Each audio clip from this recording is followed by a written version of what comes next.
കേരളത്തിലെ ഏത് വോട്ടർക്കും ഓൺലൈനായി അദ്ദേഹത്തിന് ചോദ്യം ചോദിക്കാനുള്ള അവസരം ഉണ്ടായിരുന്നു. അതാണ് ഏറ്റവും പ്രധാനപ്പെട്ട ഒരു കാര്യം.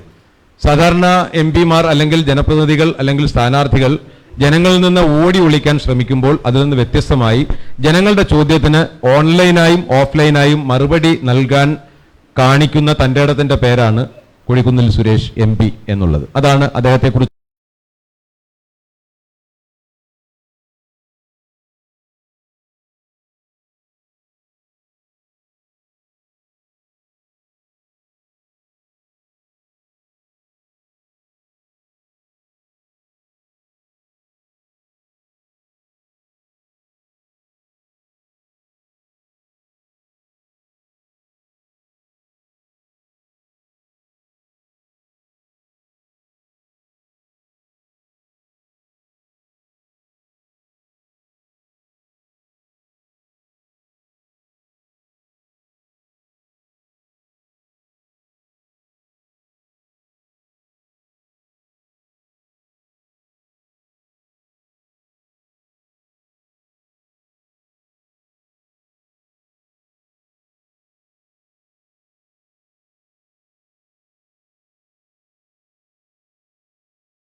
ഞാൻ നേരത്തെ സൂചിപ്പിച്ചതുപോലെ എല്ലാ തെരഞ്ഞെടുപ്പുകളും സംവാദത്തിൻ്റെ വേദികളാണ്.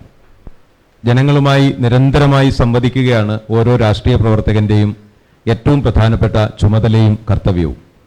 ശ്രീ കൊടിക്കുന്നിൽ സുരേഷ് അത്തരത്തിലാണ് തൻ്റെ ജീവിതത്തെ രൂപപ്പെടുത്തിയിരിക്കുന്നത്. ഒരു ദിവസത്തിലെ ഏകദേശം 18 മണിക്കൂറെങ്കിലും നിരന്തരമായി സഞ്ചരിക്കുകയും നിരന്തരമായി ആയിരക്കണക്കിന് ആളുകളുടെ ഇടയിലേക്ക് ഇറങ്ങിച്ചെല്ലുകയും അവരുടെ ഹൃദയവികാരങ്ങൾ ഒപ്പിയെടുക്കാൻ ശ്രമിക്കുകയും ചെയ്യുന്നു എന്നുള്ളതാണ് എക്കാലത്തും കൊടിക്കുന്നിൽ സുരേഷ് എന്ന രാഷ്ട്രീയ പ്രവർത്തകനെ മറ്റ് വ്യക്തികളിൽ നിന്ന് വ്യത്യസ്തനാക്കുന്നത്. ജീവിതത്തിന്റെ വളരെ താഴ്ന്ന സാഹചര്യത്തിൽ നിന്ന് ഉയർന്നു വന്ന ജനനേതാവാണ് ശ്രീ കൊടിക്കുന്നിൽ സുരേഷ് എന്ന് നമുക്കെല്ലാവർക്കും അറിയാം. ഒരു കർഷക തൊഴിലാളി കുടുംബത്തിൽ ജനിച്ച് ജീവിതത്തിന്റെ ഇല്ലായ്മകളോടും വല്ലായ്മകളോടും വല്ലാതെ പടവെട്ടി തന്റെ ഇച്ഛാശക്തി കൊണ്ടും വിദ്യാഭ്യാസം കൊണ്ടും എത്തിച്ചേരാൻ കഴിയുന്ന ഉയരങ്ങളിലേക്ക് ഒരു ഫിനിക്സ് പക്ഷിയെ പോലെ പറന്നുയർന്ന ഉജ്ജ്വല വ്യക്തിത്വമാണ് ശ്രീ കൊടിക്കുന്നിൽ സുരേഷ് MP. നമുക്കറിയാം, ഇന്ന് ലോക്സഭയിലെ ഏറ്റവും സീനിയർ MP-മാരിൽ ഒരാളാണ് അദ്ദേഹം. ഒരുപക്ഷെ കേരളത്തിൽ, ഇന്ത്യയിൽ ഈ നടക്കുന്ന തെരഞ്ഞെടുപ്പിന് ശേഷം അതിന്റെ സത്യപ്രതിജ്ഞ ചെയ്യുന്ന സാഹചര്യം ഉണ്ടാകുമ്പോൾ തീർച്ചയായിട്ടും നരേന്ദ്രമോദി അടക്കമുള്ള, അദ്ദേഹം ജയിക്കുകയാണെങ്കിൽ അദ്ദേഹം അടക്കമുള്ള ആളുകൾക്ക് സത്യപ്രതിജ്ഞ ചൊല്ലിക്കൊടുക്കാൻ പോകുന്നത് ശ്രീ കൊടിക്കുന്നിൽ സുരേഷ് MP ആണ്. കാരണം ഇന്ന് മത്സരിക്കുന്ന MP-മാരുടെ കൂട്ടത്തിൽ ഏറ്റവും senior most MP Shri Kodikunnil Suresh ആണ് എന്ന് നമുക്ക് എല്ലാവർക്കും അറിയാം. കഠിനാധ്വാനിയാണ്, ജനങ്ങളോടൊപ്പം നിൽക്കുന്നയാളാണ്, നാടിന് വേണ്ടി ഒരുപാട് വികസന പ്രവർത്തനങ്ങൾക്ക് നേതൃത്വം നൽകിയിട്ടുള്ള ആളാണ്. ഹൃദയപൂർവ്വം നമുക്ക് ഈ സംവാദത്തിലേക്ക് ശ്രീ കൊടിക്കുന്നിൽ സുരേഷ് MP-യെ നമുക്ക് ഒരു നിറഞ്ഞ കൈയോടുകൂടി സ്വാഗതം ചെയ്യാം. അദ്ദേഹത്തിന് നിങ്ങളോട് പറയാനുള്ള കാര്യങ്ങൾ ആദ്യം ഒരു 5 മിനിറ്റ് അദ്ദേഹം സംസാരിക്കും. അതിനുശേഷം നിങ്ങൾക്ക് അദ്ദേഹത്തോട് സംസാരിക്കാനുള്ള അവസരം ഉണ്ടായിരിക്കും. പ്രിയപ്പെട്ടവരെ, ഇത്തരമൊരു പരിപാടിയിൽ നിങ്ങളുമായി ഇന്ററാക്ട് ചെയ്യാൻ അവസരം ലഭിച്ചതിൽ എനിക്കതിയായ സന്തോഷമുണ്ട്. ഏപ്രിൽ മാസം 26 നടക്കുന്ന ലോക്സഭാ തെരഞ്ഞെടുപ്പിൽ മാവേലിക്കര ലോക്സഭാ മണ്ഡലത്തിൽ നിന്ന് വീണ്ടും മത്സരിക്കുന്ന ഐക്യജനാധിപത്യമുന്നണിയുടെ സ്ഥാനാർത്ഥി എന്ന നിലയിൽ ഈ നിയോജകമണ്ഡലത്തിലെ പ്രമുഖരായ വ്യക്തിത്വങ്ങൾ നിങ്ങളോട് സംവദിക്കുവാനും നിങ്ങളുടെ ചോദ്യങ്ങൾ, സംശയങ്ങൾ, നിങ്ങൾക്ക് അറിയേണ്ട കാര്യങ്ങളൊക്കെ അറിയാനും സംശയങ്ങൾ നിവാരണം വരുത്തുന്നതിന് വേണ്ടിയുള്ള ഒരു കൂടിക്കാഴ്ചയാണ് ഇവിടെ നടക്കുന്നത് എന്ന് ഞാൻ മനസ്സിലാക്കുന്നു. തുറന്ന മനസ്സോടുകൂടി നിങ്ങൾക്ക് കാര്യങ്ങൾ ചോദിക്കുവാനും നിങ്ങളുടെ മനസ്സിലുള്ള ആശയങ്ങളും നിങ്ങൾക്ക് ചോദിക്കാൻ ആഗ്രഹമുള്ള കാര്യങ്ങളും നിർഭയമായി യാതൊരു ബുദ്ധിമുട്ടും കൂടാതെ ചോദിക്കാവുന്നതാണ്. അതിന് എനിക്ക് നൽകാൻ കഴിയുന്ന മറുപടി 100% സത്യസന്ധതയോടും ആത്മാർത്ഥതയോടും കൂടി ഞാൻ നൽകും എന്ന് നിങ്ങളെ അറിയിക്കാൻ ആഗ്രഹിക്കുകയാണ്. എന്തായാലും നമ്മുടെ ഈ തെരഞ്ഞെടുപ്പിൻ്റെ ഭാഗമായി, അല്ലെങ്കിൽ ഈ ലോക്സഭാ തെരഞ്ഞെടുപ്പിൻ്റെ ഭാഗമായി മാവേലിക്കര ലോക്സഭാ മണ്ഡലത്തിലെ പ്രമുഖ വ്യക്തികൾ, അതിൽ എല്ലാ വിഭാഗത്തിൽപ്പെട്ട ഒരു ക്രോസ് സെക്ഷനിലെ ആളുകളാണ് ഈ കൂടിക്കാഴ്ചയിൽ സംബന്ധിക്കുന്നത്. അതുകൊണ്ട് തന്നെ ഇതിന് വലിയ പ്രാധാന്യമുണ്ട് എന്ന് ഞാൻ കരുതുകയാണ്. ഒരുപാട് സംശയങ്ങൾ, ഒരുപാട് ആരോപണങ്ങൾ, ഒരുപാട് തെറ്റിദ്ധാരണകൾ ഈ തെരഞ്ഞെടുപ്പ് കാലത്ത് നമ്മുടെ എതിരാളികളും അതോടൊപ്പം തന്നെ ഇതിനെക്കുറിച്ച്, അല്ലെങ്കിൽ ഒരു പാർലമെൻറ്റ് അംഗത്തിൻ്റെ പ്രവർത്തനങ്ങളെക്കുറിച്ച് ധാരണയില്ലാത്തവരും ഈ തെരഞ്ഞെടുപ്പ് കാലത്ത് അത്തരം സംശയങ്ങളും ആരോപണങ്ങളും അതുപോലെ തന്നെ ഉന്നയിക്കുന്നുണ്ട്. ഇതൊക്കെ ഒരുപക്ഷെ അജ്ഞത കൊണ്ടോ അല്ലെങ്കിൽ പാർലമെൻ്ററി പ്രവർത്തനത്തിനെ കുറിച്ച് വേണ്ടത്ര അറിവില്ലാത്തത് കൊണ്ടോ നടക്കുന്ന അല്ലെങ്കിൽ ഉയരുന്ന ചോദ്യങ്ങളാണ്. ആ ചോദ്യങ്ങളൊക്കെ തന്നെ നിങ്ങളിൽ നിന്നുണ്ടാകുമ്പോൾ അതിന് വ്യക്തമായ മറുപടിയിലൂടെ നിങ്ങൾക്ക് മാത്രമല്ല നമ്മുടെ പാർലമെൻറ്റ് മണ്ഡലത്തിലുള്ള എല്ലാ ആളുകൾക്കും ആ സംശയങ്ങൾ, അവരുടെ മനസ്സിലുള്ള സംശയങ്ങൾ, അവർക്കുള്ള ആശയക്കുഴപ്പങ്ങൾ മാറ്റിയെടുക്കാൻ കഴിയും എന്ന് ഞാൻ വിശ്വസിക്കുകയാണ്. തീർച്ചയായും ഈ പരിപാടിയിൽ പങ്കെടുക്കുന്ന നിങ്ങളെല്ലാവരെയും ഞാൻ അഭിവാദ്യം ചെയ്യുന്നു. നിങ്ങളുടെ അഭിപ്രായങ്ങൾക്കും ചർച്ചകൾക്കുമായി ഞാൻ നിങ്ങളെ ക്ഷണിക്കുന്നു.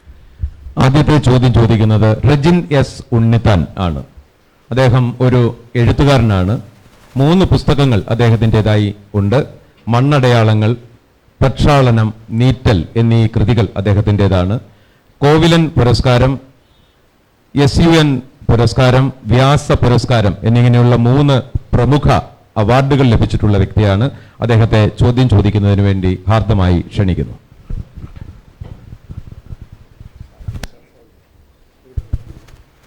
ബഹുമാനപ്പെട്ട MP-ക്ക് നമസ്കാരം. നമസ്കാരം. ചോദിക്കാനുള്ള ചോദ്യം എന്ന് പറയുന്നത്,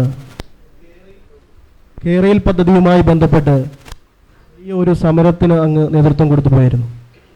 സത്യത്തിൽ പാരിസ്ഥിതികമായും സാമ്പത്തികമായും ഒക്കെ ഈ നാടിനെ പിറകോട്ടടിക്കുന്ന ഒരു പദ്ധതിയാണ്. ആ പദ്ധതിയുമായി ബന്ധപ്പെട്ട് എനിക്ക് തോന്നുന്നു UDF ആ സമരം ഏറ്റെടുക്കുന്നതിന് മുമ്പ് തന്നെ ദീർഘവീക്ഷണത്തോടു കൂടിയാണ് താങ്കൾ ആ പദ്ധതിയുമായി ബന്ധപ്പെട്ടുള്ള സമരത്തിന് നേതൃത്വം കൊടുത്തത്. പിന്നീട് കേരളത്തിലെമ്പാടും ആ സമരവുമായി ബന്ധപ്പെട്ട് വലിയ വലിയ പ്രതിഷേധങ്ങളുണ്ടായി. അതുമായി ബന്ധപ്പെട്ടവരൊക്കെ ഇവിടെ വന്നിരിപ്പുണ്ട്. അത്ര വലിയൊരു പ്രതിഷേധം ഉണ്ടാകും എന്നുള്ള രീതിയിൽ ആണോ ആ പദ്ധതിയുമായി ബന്ധപ്പെട്ടുള്ള സമരത്തിലേക്ക് അങ്ങ് മുന്നോട്ട് വന്നത് എന്നുള്ളതാണ് ചോദ്യം. രണ്ടാമത്തെ ചോദ്യം എന്ന് പറയുന്നത്, ഇനിയും ഈ പദ്ധതിയുമായി ഒക്കെ ഉള്ള വിഷയങ്ങൾ ഉണ്ടാകുകയാണെങ്കിൽ അങ്ങയുടെ നിലപാട് എന്തായിരിക്കും എന്നുള്ളതാണ്. കേരയിൽ വിരുദ്ധ സമരവുമായി ബന്ധപ്പെട്ടിട്ട് ഒരു മുൻപേ പറക്കുന്ന പക്ഷിയാണ് കുന്നിൽ സുരേഷ് എന്ന് നമുക്കറിയാം.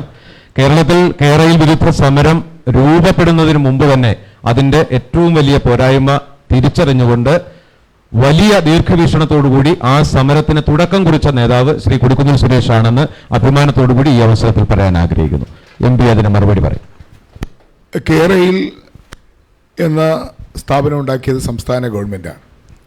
സംസ്ഥാന ഗവൺമെൻറ്റിൻ്റെ താല്പര്യമായിരുന്നു കേരളിൻ്റെ നേതൃത്വത്തിൽ കേരളത്തിൽ തിരുവനന്തപുരം മുതൽ കാസർഗോഡ് വരെ ഒരു സിൽവർ ലൈൻ പണിയുക എന്നുള്ളത്. അതിലവർ കാരണമായി പറഞ്ഞത് കേരളത്തിൻ്റെ യാത്രാ പ്രശ്നങ്ങൾക്ക് പരിഹാരം കാണാൻ ഉള്ള ഏക മാർഗം കേരയിൽ വിഭാവന ചെയ്ത സിൽവർ ലൈൻ എന്നതാണ്. അതിനുവേണ്ടി അവർ DPR ഉണ്ടാക്കുകയും കുറേ ഉദ്യോഗസ്ഥന്മാരെ അതിനുവേണ്ടി നിയോഗിക്കുകയും ചെയ്തു.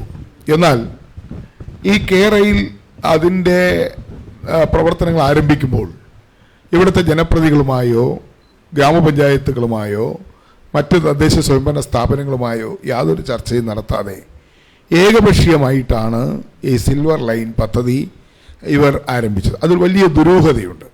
കാരണം ഈ ദുരൂഹത എന്ന് പറയുന്നത് കേരളത്തിലെ യാത്രക്കാരുടെ യാത്രാ പ്രശ്നം പരിഹരിക്കുന്നതിലല്ല, മറിച്ച് വലിയൊരു കമ്മീഷൻ ഈ കേരയിൽ പദ്ധതിയിലൂടെ അല്ലെങ്കിൽ സിൽവർ ലൈൻ പദ്ധതിയിലൂടെ കണ്ണുവെച്ചാണ് ഈ പദ്ധതി അവർ രൂപകൽപ്പന ചെയ്തത്.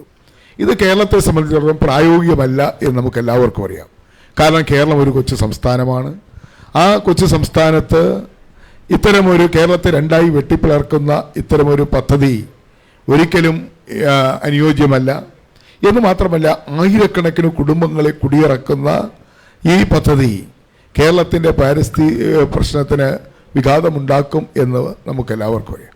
നമുക്കറിയാം, കേരളത്തിലെ ഇടതുപക്ഷ മുന്നണി ഗവൺമെൻറ്റിനെ പിന്തുണയ്ക്കുന്ന പ്രത്യേകിച്ചും CPIM-ൻ്റെ സൈദ്ധാന്തിക സംഘടനയായ കേരള ശാസ്ത്ര സാഹിത്യ പരിഷത്ത് പോലും കേരളിനെ അനുകൂലിക്കുന്നില്ല. സിൽവർ ലൈൻ പദ്ധതി അശാസ്ത്രീയമാണെന്ന് പറഞ്ഞിട്ടും ഇവിടെ പരിസ്ഥിതി പ്രവർത്തകരും അതോടൊപ്പം തന്നെ സാമൂഹ്യ പ്രവർത്തകരും സാമ്പത്തിക വിദഗ്ധന്മാരുൾപ്പെടെയുള്ളവരെ കേരളത്തിൽ സിൽവർ ലൈൻ പ്രായോഗികമല്ല എന്നും നിലവിലുള്ള നമ്മുടെ റെയിൽവേ സംവിധാനം മെച്ചപ്പെടുത്താൻ ഇന്ത്യൻ റെയിൽവേയുമായി കൈകോർക്കണമെന്നും അഭിപ്രായപ്പെട്ടപ്പോൾ ശ്രീധരൻ, നമുക്കറിയാം മെട്രോമാൻ ശ്രീധരൻ ഉൾപ്പെടെയുള്ളവർ ആ അഭിപ്രായം പറഞ്ഞപ്പോൾ അതിനെയൊക്കെ തള്ളിക്കളഞ്ഞുകൊണ്ട് ഈ പദ്ധതിയുമായി മുന്നോട്ട് പോവുകയും ഈ പദ്ധതിയുടെ ആരംഭത്തിൽ തന്നെ കോടിക്കണക്കിന് രൂപ അതിൻ്റെ ഓഫീസ് നിർവഹണത്തിനും ഉദ്യോഗസ്ഥന്മാരുടെ ശമ്പളത്തിനുമൊക്കെ നൽകുകയും ചെയ്തത് നമ്മുടെ ഖജനാവിൽ നിന്നാണ് എന്ന കാര്യം നമുക്കെല്ലാവർക്കും അറിയാം. ഇതിനിടയിൽ മഞ്ഞക്കുറ്റി സ്ഥാപിക്കാൻ നമ്മുടെ ആളുകളുടെ അല്ലെങ്കിൽ കേരയിൽ വിഭാവന ചെയ്യുന്ന സിൽവർ ലൈൻ കടന്നു പോകുന്ന സ്ഥലങ്ങളിലെ ആളുകളുടെ കൺസെൻറ്റ് പോലും ഇല്ലാതെ അവരുടെ വീടുകളിൽ, അടുക്കളയിൽ, കുളിമുറിയിൽ, മുറ്റത്ത്, വരാന്തയിലൊക്കെ കൊണ്ടുവന്ന് മഞ്ഞക്കുറ്റി അടിച്ച് ഒരു ഭരണകൂട ഭീകരത സൃഷ്ടിച്ചപ്പോൾ തീർച്ചയായും ഇതിനെ ചോദ്യം ചെയ്യണം. ഇത് കേരളത്തിന് അനുയോജ്യമല്ല ഒരു പദ്ധതിയാണെന്ന് ബോധ്യപ്പെട്ടതിൻ്റെ അടിസ്ഥാനത്തിലാണ് പ്രത്യക്ഷ സമര രംഗത്തേക്ക് ഞാൻ വന്നത്. അതിന് കാരണം എൻ്റെ പാർലമെൻറ്റ് നിയോജകമണ്ഡലത്തിൽപ്പെട്ട കേരളയിൽ കടന്നു പോകുന്ന സ്ഥലങ്ങളിലെ ജനങ്ങളുടെ ആശങ്ക, അവരുടെ ദീനരോധനം, അവരുടെ ഉറ്റവരുടെയും ഉടയവരുടെയും കുഴിമാടങ്ങളടക്കമുള്ള അവരുടെ സകല സമ്പാദ്യങ്ങളും അവരുടെ ബന്ധുക്കൾ അല്ലെങ്കിൽ അവരുടെ വേണ്ടപ്പെട്ടവരെയൊക്കെ ശവ സംസ്കാരം നടത്തിയിരിക്കുന്ന ഭൂമിയിൽ നിന്ന് അവർ ഒഴിഞ്ഞു പോകണം എന്നൊക്കെയുള്ള ഒരു ആശങ്ക വന്നപ്പോൾ ഇതിനെക്കുറിച്ച് വ്യക്തമായി പഠിച്ചപ്പോൾ മനസ്സിലായി ഇതൊരു അശാസ്ത്രീയമായ പദ്ധതിയാണെന്ന് മനസ്സിലാക്കിക്കൊണ്ടാണ് സമരരംഗത്തേക്ക് വരികയും അതിനെ തുടർന്ന് കേരളം ആകെ കേരയിൽ വിരുദ്ധ സമരം കത്തിപ്പടരുകയും ചെയ്തു.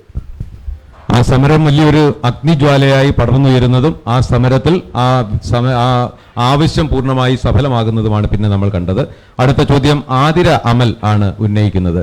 അധ്യാപക പരിശീലകയാണ്. PSC പരീക്ഷകൾ എഴുതുന്ന കുട്ടികളുടെ പ്രതിനിധിയായിട്ടാണ് അദ്ദേഹം എത്തിച്ചേർന്നിരിക്കുന്നത്. MA B.Ed KTET ഒക്കെ കഴിഞ്ഞ വിദ്യാസമ്പന്നയായ, ഒപ്പം ഒരു പ്രവാസിയുടെ ഭാര്യ കൂടിയായി. അടുത്ത സമയത്താണ് ഒരു പ്രവാസിയുടെ ഭാര്യ. അദ്ദേഹത്തെ ക്ഷണിക്കും. നമസ്കാരം സാർ, എൻ്റെ പേര് ആതിര. ആദ്യം തന്നെ ജനങ്ങളാൽ തിരഞ്ഞെടുത്ത് ജനങ്ങൾക്കിടയിലേക്ക് ഇറങ്ങി പ്രവർത്തിച്ച പ്രിയ പാർലമെന്റ് അംഗത്തിന് അഭിനന്ദനങ്ങൾ. സാർ, അധ്യാപക മേഖലയെ പ്രതിനിധീകരിച്ചുകൊണ്ടാണ് ഞാൻ അങ്ങയോട് സംസാരിക്കാൻ വേണ്ടിയിട്ട് ആഗ്രഹിക്കുന്നത്. ഇപ്പം ഞാനൊരു MA B.Ed ബിരുദധാരിയാണ്. അതിനോടൊപ്പം തന്നെ KTET അതേപോലെയുള്ള യോഗ്യതകളൊക്കെ നേടിയിട്ടുണ്ട്. ഈ ഒരു സമയത്തും PSC എക്സാം വഴി ആവശ്യമായിട്ടുള്ള നിയമനങ്ങൾ നടക്കുന്നില്ല. അതുപോലെ തന്നെ സാറ് ഈയിടെ ശ്രദ്ധിച്ചിട്ടുള്ള ഒരു വിഷയമായിരിക്കും, എൻട്രൻസ് എക്സാമിന്, അതായത് ഗവേഷണത്തിന് ജോയിൻ ചെയ്യുന്നതിനുള്ള അടിസ്ഥാന യോഗ്യതയായിട്ട് നെറ്റ് എക്സാം പരിഗണിച്ചു. അതേ സമയത്ത് തന്നെ MG യൂണിവേഴ്സിറ്റി പിൻവാതിൽ നിയമനത്തിന് വേണ്ടിയിട്ട്, അതായത് ഗവേഷകത്തിലേക്ക് പിൻവാതിലൂടെ വ്യക്തികളെ എടുക്കുന്നതിന് വേണ്ടിയിട്ട് എൻട്രൻസ് എക്സാം നടത്താൻ വേണ്ടിയിട്ട് തീരുമാനിച്ചിരുന്നു. ഇത്തരത്തിലുള്ള പ്രശ്നങ്ങൾക്കും ഞങ്ങളെപ്പോലെയുള്ള വിദ്യാർത്ഥികൾ വിദ്യാഭ്യാസാനന്തരം, അതായത് അധ്യാപക മേഖലയിലേക്ക് വന്നിട്ട് പോലും കേവലമായി ട്യൂഷൻ മേഖലകളിലും അതേപോലെ തന്നെ ഗസ്റ്റ് വേക്കൻസികളിലും ഒക്കെ ഒതുങ്ങി നിൽക്കേണ്ടതായിട്ട് വരുന്നു. ഇതിനെയൊക്കെ ഒന്ന് പ്രതിരോധിക്കുന്നതിന് വേണ്ടിയിട്ട്, അല്ലെങ്കിൽ ഞങ്ങൾക്കൊരു സംരക്ഷണം നൽകുന്നതിന് വേണ്ടിയിട്ട്, ഞങ്ങളെ ഉയർത്തിക്കൊണ്ടുവരാൻ വേണ്ടിയിട്ട് അങ്ങ് എന്താണ് ചെയ്യാൻ വേണ്ടിയിട്ട് ഉദ്ദേശിക്കുന്നത്? കേരളത്തിലെ ഇടതുപക്ഷ ജനാധിപത്യ ഗവൺമെന്റ് അധികാരത്തിൽ വന്നതിന് ശേഷം നമ്മുടെ പൊതുവിദ്യാഭ്യാസ മേഖലയും ഉന്നത വിദ്യാഭ്യാസ മേഖലയും അവർ രാഷ്ട്രീയവൽക്കരിക്കുകയും അവരുടെ രാഷ്ട്രീയ താല്പര്യങ്ങൾക്കനുസരിച്ച് നിയമനങ്ങൾ നടത്തുകയും അതോടൊപ്പം തന്നെ PSC ടെസ്റ്റ് എഴുതി പരീക്ഷ പാസ്സായി റാങ്ക് ലിസ്റ്റ് വന്നവരെ നോക്കൂത്തിയാക്കിക്കൊണ്ട് ഔട്ട് ഓഫ് ഫീൽഡ് പുറംവാതിൽ നിയമനങ്ങൾ നടത്തി നമ്മുടെ പരീക്ഷാ സംവിധാനത്തെ പോലും വെല്ലുവിളിച്ചുകൊണ്ടാണ് ഇന്നത്തെ സർക്കാർ മുന്നോട്ട് പോകുന്നത്. തീർച്ചയായും ഇന്ന് നമ്മുടെ വിദ്യാഭ്യാസ മേഖലയിൽ ഒരുപാട് ദുഷിച്ച പ്രവണതകളാണ് നടന്നുകൊണ്ടിരിക്കുന്നത്. ഇതൊരിക്കലും കേരളത്തിലെ വിദ്യാഭ്യാസ മേഖലയിൽ സംഭവിക്കാൻ പാടില്ലാത്തതാണ്. അതുകൊണ്ടാണ് നമ്മുടെ വിദ്യാർത്ഥികൾ കേരളത്തിൽ വിദ്യാഭ്യാസം ചെയ്യുന്നതിന് കോൺഫിഡൻസ് ഇല്ലാതെ വന്നിരിക്കുന്നത്. അതുകൊണ്ടാണ് അവർ വിദേശ രാജ്യങ്ങളിലേക്ക് പലായനം ചെയ്യുന്നത്. തീർച്ചയായും ഇത് സംസ്ഥാന സർക്കാരിൻ്റെ കണ്ണ് തുറക്കേണ്ടതാണ്. നമ്മുടെ വിദ്യാർത്ഥികൾക്ക് കേരളത്തിൽ വിദ്യാഭ്യാസം ചെയ്യുന്നതിനുള്ള വിശ്വാസ്യത നഷ്ടപ്പെട്ടതിന് കാരണം ഈ കേരളം ഭരിക്കുന്ന ഗവൺമെൻറ് നമ്മുടെ വിദ്യാഭ്യാസ മേഖലയെ, ഉന്നത വിദ്യാഭ്യാസ മേഖലയും പൊതുവിദ്യാഭ്യാസ മേഖലയും രാഷ്ട്രീയവൽക്കരിക്കുകയും അവരുടെ താല്പര്യത്തിനനുസരിച്ച് വിനിയോഗിക്കുകയും ചെയ്യുകയാണ്. ഇത് വല്ലാത്ത ആശങ്ക നമ്മുടെ വിദ്യാർത്ഥികളിൽ അതുപോലെ ഉദ്യോഗാർത്ഥികളിൽ വരുത്തിയിട്ടുണ്ട്. ഇതിന് പരിഹാരം എന്ന നിലയിൽ തീർച്ചയായും ഇവരെ കൊണ്ട് തിരുത്തിക്കാൻ കഴിയുമെന്ന് തോന്നുന്നില്ല. അടുത്ത 2026 തെരഞ്ഞെടുപ്പിൽ UDF നേതൃത്വമുള്ള ഒരു ഗവൺമെൻറ് അധികാരത്തിൽ വന്നാൽ മാത്രമേ കേരളത്തിലെ വിദ്യാഭ്യാസ രംഗം തീർച്ചയായും നമ്മളെല്ലാവരും ആഗ്രഹിക്കുന്ന തരത്തിൽ തിരിച്ചു കൊണ്ടുവരാൻ കഴിയുകയുള്ളൂ എന്നതാണ് എനിക്ക് ഈ അവസരത്തിൽ അതിനെക്കുറിച്ച് പറയാനുള്ളത്. ഇന്ന് നമ്മളുടെ ഇവിടെ എത്തിയിരിക്കുന്നതിലെ ഏറ്റവും വലിയ ഒരു സെലിബ്രിറ്റി നമ്മളുടെ കുരികേഷ് മാത്യു സാറാണ്. തീർച്ചയായിട്ടും നമ്മുടെ കേരളത്തിന്റെ സ്പോർട്സിന് ഒരിക്കലും മറക്കാനാവാത്ത അത്യുജ്വലമായ വ്യക്തിത്വമാണ്. ഒരു നിറഞ്ഞ കയ്യടിയോടുകൂടി അദ്ദേഹത്തെ നമുക്ക് സ്വാഗതം ചെയ്യാം. വലിയ തിരക്കുകൾക്കിടയിലും ഇന്ന് ഈ ഒരു സംവാദത്തിലേക്ക് എത്തിച്ചേർന്നതിനുള്ള വലിയ സന്തോഷം അറിയിക്കുന്നു. MPയോട് എന്താണ് ബഹുമാനപ്പെട്ട സാറിന് ചോദിക്കാനുള്ളത്? എല്ലാവർക്കും നമസ്കാരം. ഞങ്ങളുടെ പ്രിയങ്കരനായ കൊടിക്കുന്നിൽ സുരേഷ് സാറ് ഞാൻ കാലങ്ങളായിട്ട് പരിചയമുള്ളതാണ്. അദ്ദേഹമായിട്ട് വളരെ അടുത്ത് ഇടപഴകിയിട്ടുണ്ട്. എനിക്ക് ചോദിക്കാനുള്ളത്, നമ്മൾ ഇൻ്റർനാഷണൽ സംസ്ഥാന തലങ്ങളിലേക്ക് നമ്മുടെ നാട്ടിലെ കുട്ടികളെ വളർത്തിക്കൊണ്ടുവരുവാൻ നമുക്കൊരു വലിയ സ്റ്റേഡിയം, നല്ല സ്റ്റേഡിയം, ഫിഫ സ്റ്റാൻഡേർഡിലുള്ള ഒരു ഫുട്ബോൾ ഗ്രൗണ്ട്, അതുപോലെ തന്നെ വോളിബോൾ, ബാസ്ക്കറ്റ് ബോൾ, ക്രിക്കറ്റിനൊക്കെ ഇപ്പം പ്രത്യേക സ്റ്റേഡിയം വരുന്നുണ്ട്. നമുക്ക് നമ്മളുടേതായിട്ടുള്ള കളിക്കാരെ വളർത്തിക്കൊണ്ടുവരാൻ നമ്മളിപ്പം കേരളത്തിൽ നിന്ന് പലരും ഇൻ്റർനാഷണൽ അല്ലെങ്കിൽ നമ്മുടെ ഡിസ്ട്രിക്റ്റിൽ നിന്ന് കുറേ ആൾക്കാർ പോയിട്ടുണ്ട്. പക്ഷേ അങ്ങനെ ഒരു പാരമ്പര്യമുള്ള നമ്മുടെ നിയോജക മണ്ഡലത്തിൽ സാറിന് അടുത്ത ടേണും കിട്ടും എന്ന് നമുക്ക് ഉറപ്പുണ്ട്. സാറ് തീർച്ചയായിട്ടും നമ്മളുടെ നിയോജക മണ്ഡലത്തിൽ ഒരു നല്ല സ്റ്റേഡിയം ഫുട്ബോളായാലും അതിൽ തന്നെ വോളിബോള് ബാസ്ക്കറ്റ് ബാക്കിയെല്ലാം ചേർക്കാൻ പറ്റും. പിന്നെ പാർക്കിംഗ് സൗകര്യത്തോടുകൂടെ വലിയൊരു ഗ്രൗണ്ട് ഉണ്ടാക്കുവാൻ സാറ് അതിനുവേണ്ടി സാറിൻ്റെ MP ഫണ്ടിൽ നിന്ന് എന്തെങ്കിലും ഒരു ഫണ്ട് രൂപീകരിച്ച് ചെയ്യണം എന്നാണ് എനിക്ക് ഈ അവസരത്തിൽ സാറിനോട് അഭ്യർത്ഥിക്കാനുള്ളത്. ബഹുമാന്യായ കുര്യേഷ് സാറ് വളരെ പ്രസക്തമായ ഒരു ചോദ്യമാണ് ചോദിച്ചത്. കായിക മേഖലയുടെ വളർച്ചയ്ക്ക് വേണ്ടി എന്തൊക്കെ ചെയ്യാൻ കഴിയും എന്നുള്ളതിനെ സംബന്ധിച്ചാണ്. ഈ അവസരത്തിൽ എനിക്ക് അതിനെക്കുറിച്ച് പറയാനുള്ളത്, നമ്മുടെ കായിക മേഖലയിൽ ഇന്ന് കാണുന്ന സംരംഭങ്ങൾ അതിന് തുടക്കം കുറിച്ച് ശ്രീ രാജീവ് ഗാന്ധി ഇന്ത്യയുടെ പ്രധാനമന്ത്രിയെ ആയിരിക്കുന്ന കാലഘട്ടത്തിലാണ്. നമ്മുടെ എല്ലാ സംസ്ഥാനങ്ങളിലും ഇൻഡോർ സ്റ്റേഡിയങ്ങളും അതുപോലെ ക്രിക്കറ്റ് സ്റ്റേഡിയങ്ങളും അതുപോലെ വിവിധങ്ങളായ കായിക രംഗത്ത് അതിൽ താല്പര്യങ്ങളെ പ്രോത്സാഹിപ്പിക്കുന്നതിന് വേണ്ടിയുള്ള വിവിധ തരത്തിലുള്ള സംവിധാനങ്ങൾ കൊണ്ടുവന്നത് സ്പോർട്സ് അതോറിറ്റി ഓഫ് ഇന്ത്യ ഉൾപ്പെടെയുള്ള സംവിധാനങ്ങൾ കൊണ്ടുവന്നത് ശ്രീ രാജീവ് ഗാന്ധിയാണ്. അദ്ദേഹത്തിൻ്റെ കാലത്ത് തുടങ്ങി വെച്ച കായിക മേഖലയിലുള്ള പദ്ധതികളാണ് ഇപ്പോഴും നമ്മുടെ രാജ്യത്തുള്ളത്. അതിനുശേഷം വന്ന ഗവൺമെൻറ്റുകൾക്ക് കാര്യമായി കാര്യത്തൊന്നും ചെയ്യാൻ കഴിഞ്ഞിട്ടില്ല. നമ്മളെ സംബന്ധിച്ചിടത്തോളം നമ്മുടെ മണ്ഡലത്തിൽ നമ്മുടെ കേരള ക്രിക്കറ്റ് അസോസിയേഷൻ ഒരു ക്രിക്കറ്റ് സ്റ്റേഡിയത്തിന് വേണ്ടിയുള്ള പദ്ധതി തയ്യാറാക്കിയിരുന്നു. അത് കൊട്ടാരക്കരയ്ക്കടുത്ത് എഴുകോൺ പഞ്ചായത്തിലാണ് അവർ സ്ഥലം കണ്ടെത്തിയിരുന്നത്.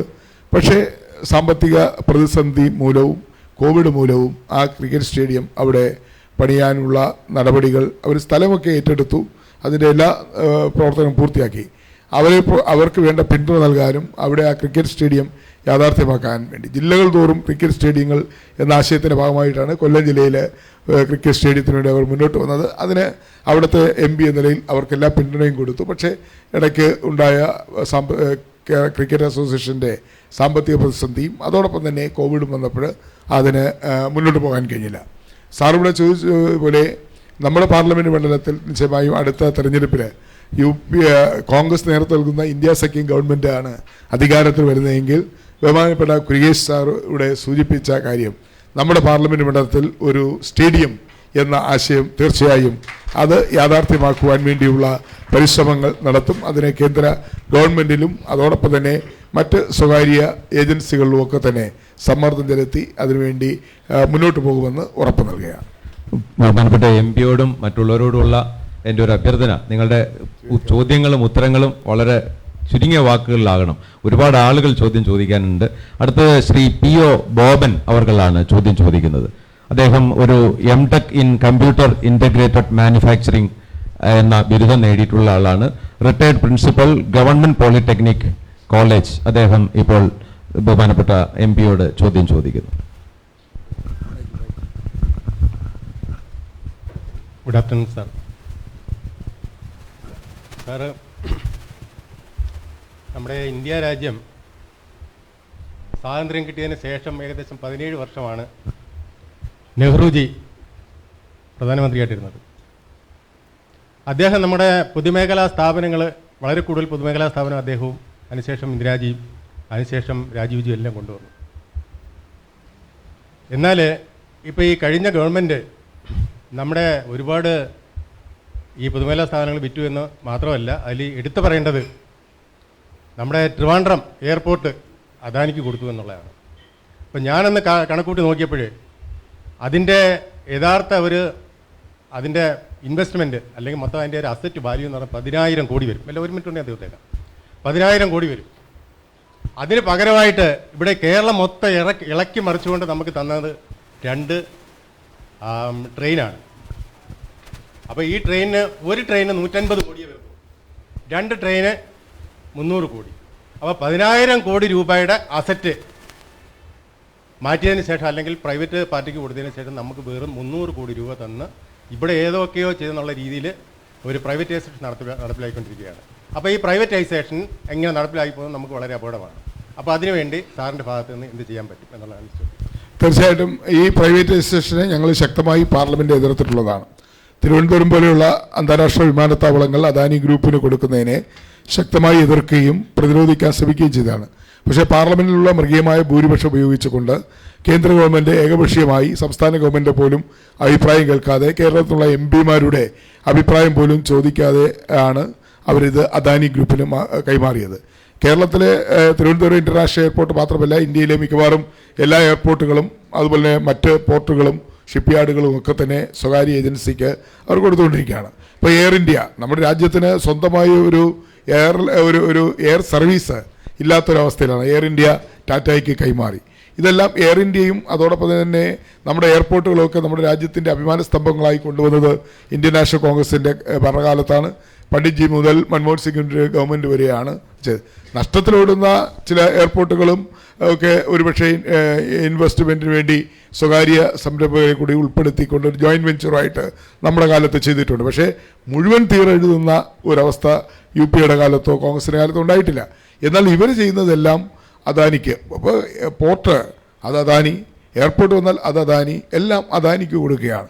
അദാനിയും അതുപോലെ തന്നെ BJP-യും തമ്മിലുള്ള കൂട്ടുകച്ചവടം, അതുപോലെ തന്നെ കേന്ദ്ര ഗവൺമെൻറ് തമ്മിലുള്ള അവിശുദ്ധ ബന്ധം, അതിൻ്റെയൊക്കെ അടിസ്ഥാനത്തിലാണ് നമ്മുടെ രാജ്യത്തിൻ്റെ അഭിമാന സ്തംഭങ്ങളായ പൊതുമേഖലാ സ്ഥാപനങ്ങളെ ഒന്നൊന്നായി അവർ വിറ്റഴിച്ചുകൊണ്ടിരിക്കുന്നത്. അതിൽ ഭൂരിഭാഗവും ലഭിക്കുന്നത് പ്രധാനമന്ത്രിയുടെ ഏറ്റവും അടുപ്പക്കാരനായ അദാനിക്കാണ് ലഭിച്ചുകൊണ്ടിരിക്കുന്നത്. അതിലുള്ള നെക്സസ് എന്താണെന്ന് നമുക്ക് എല്ലാവർക്കും അറിയാം.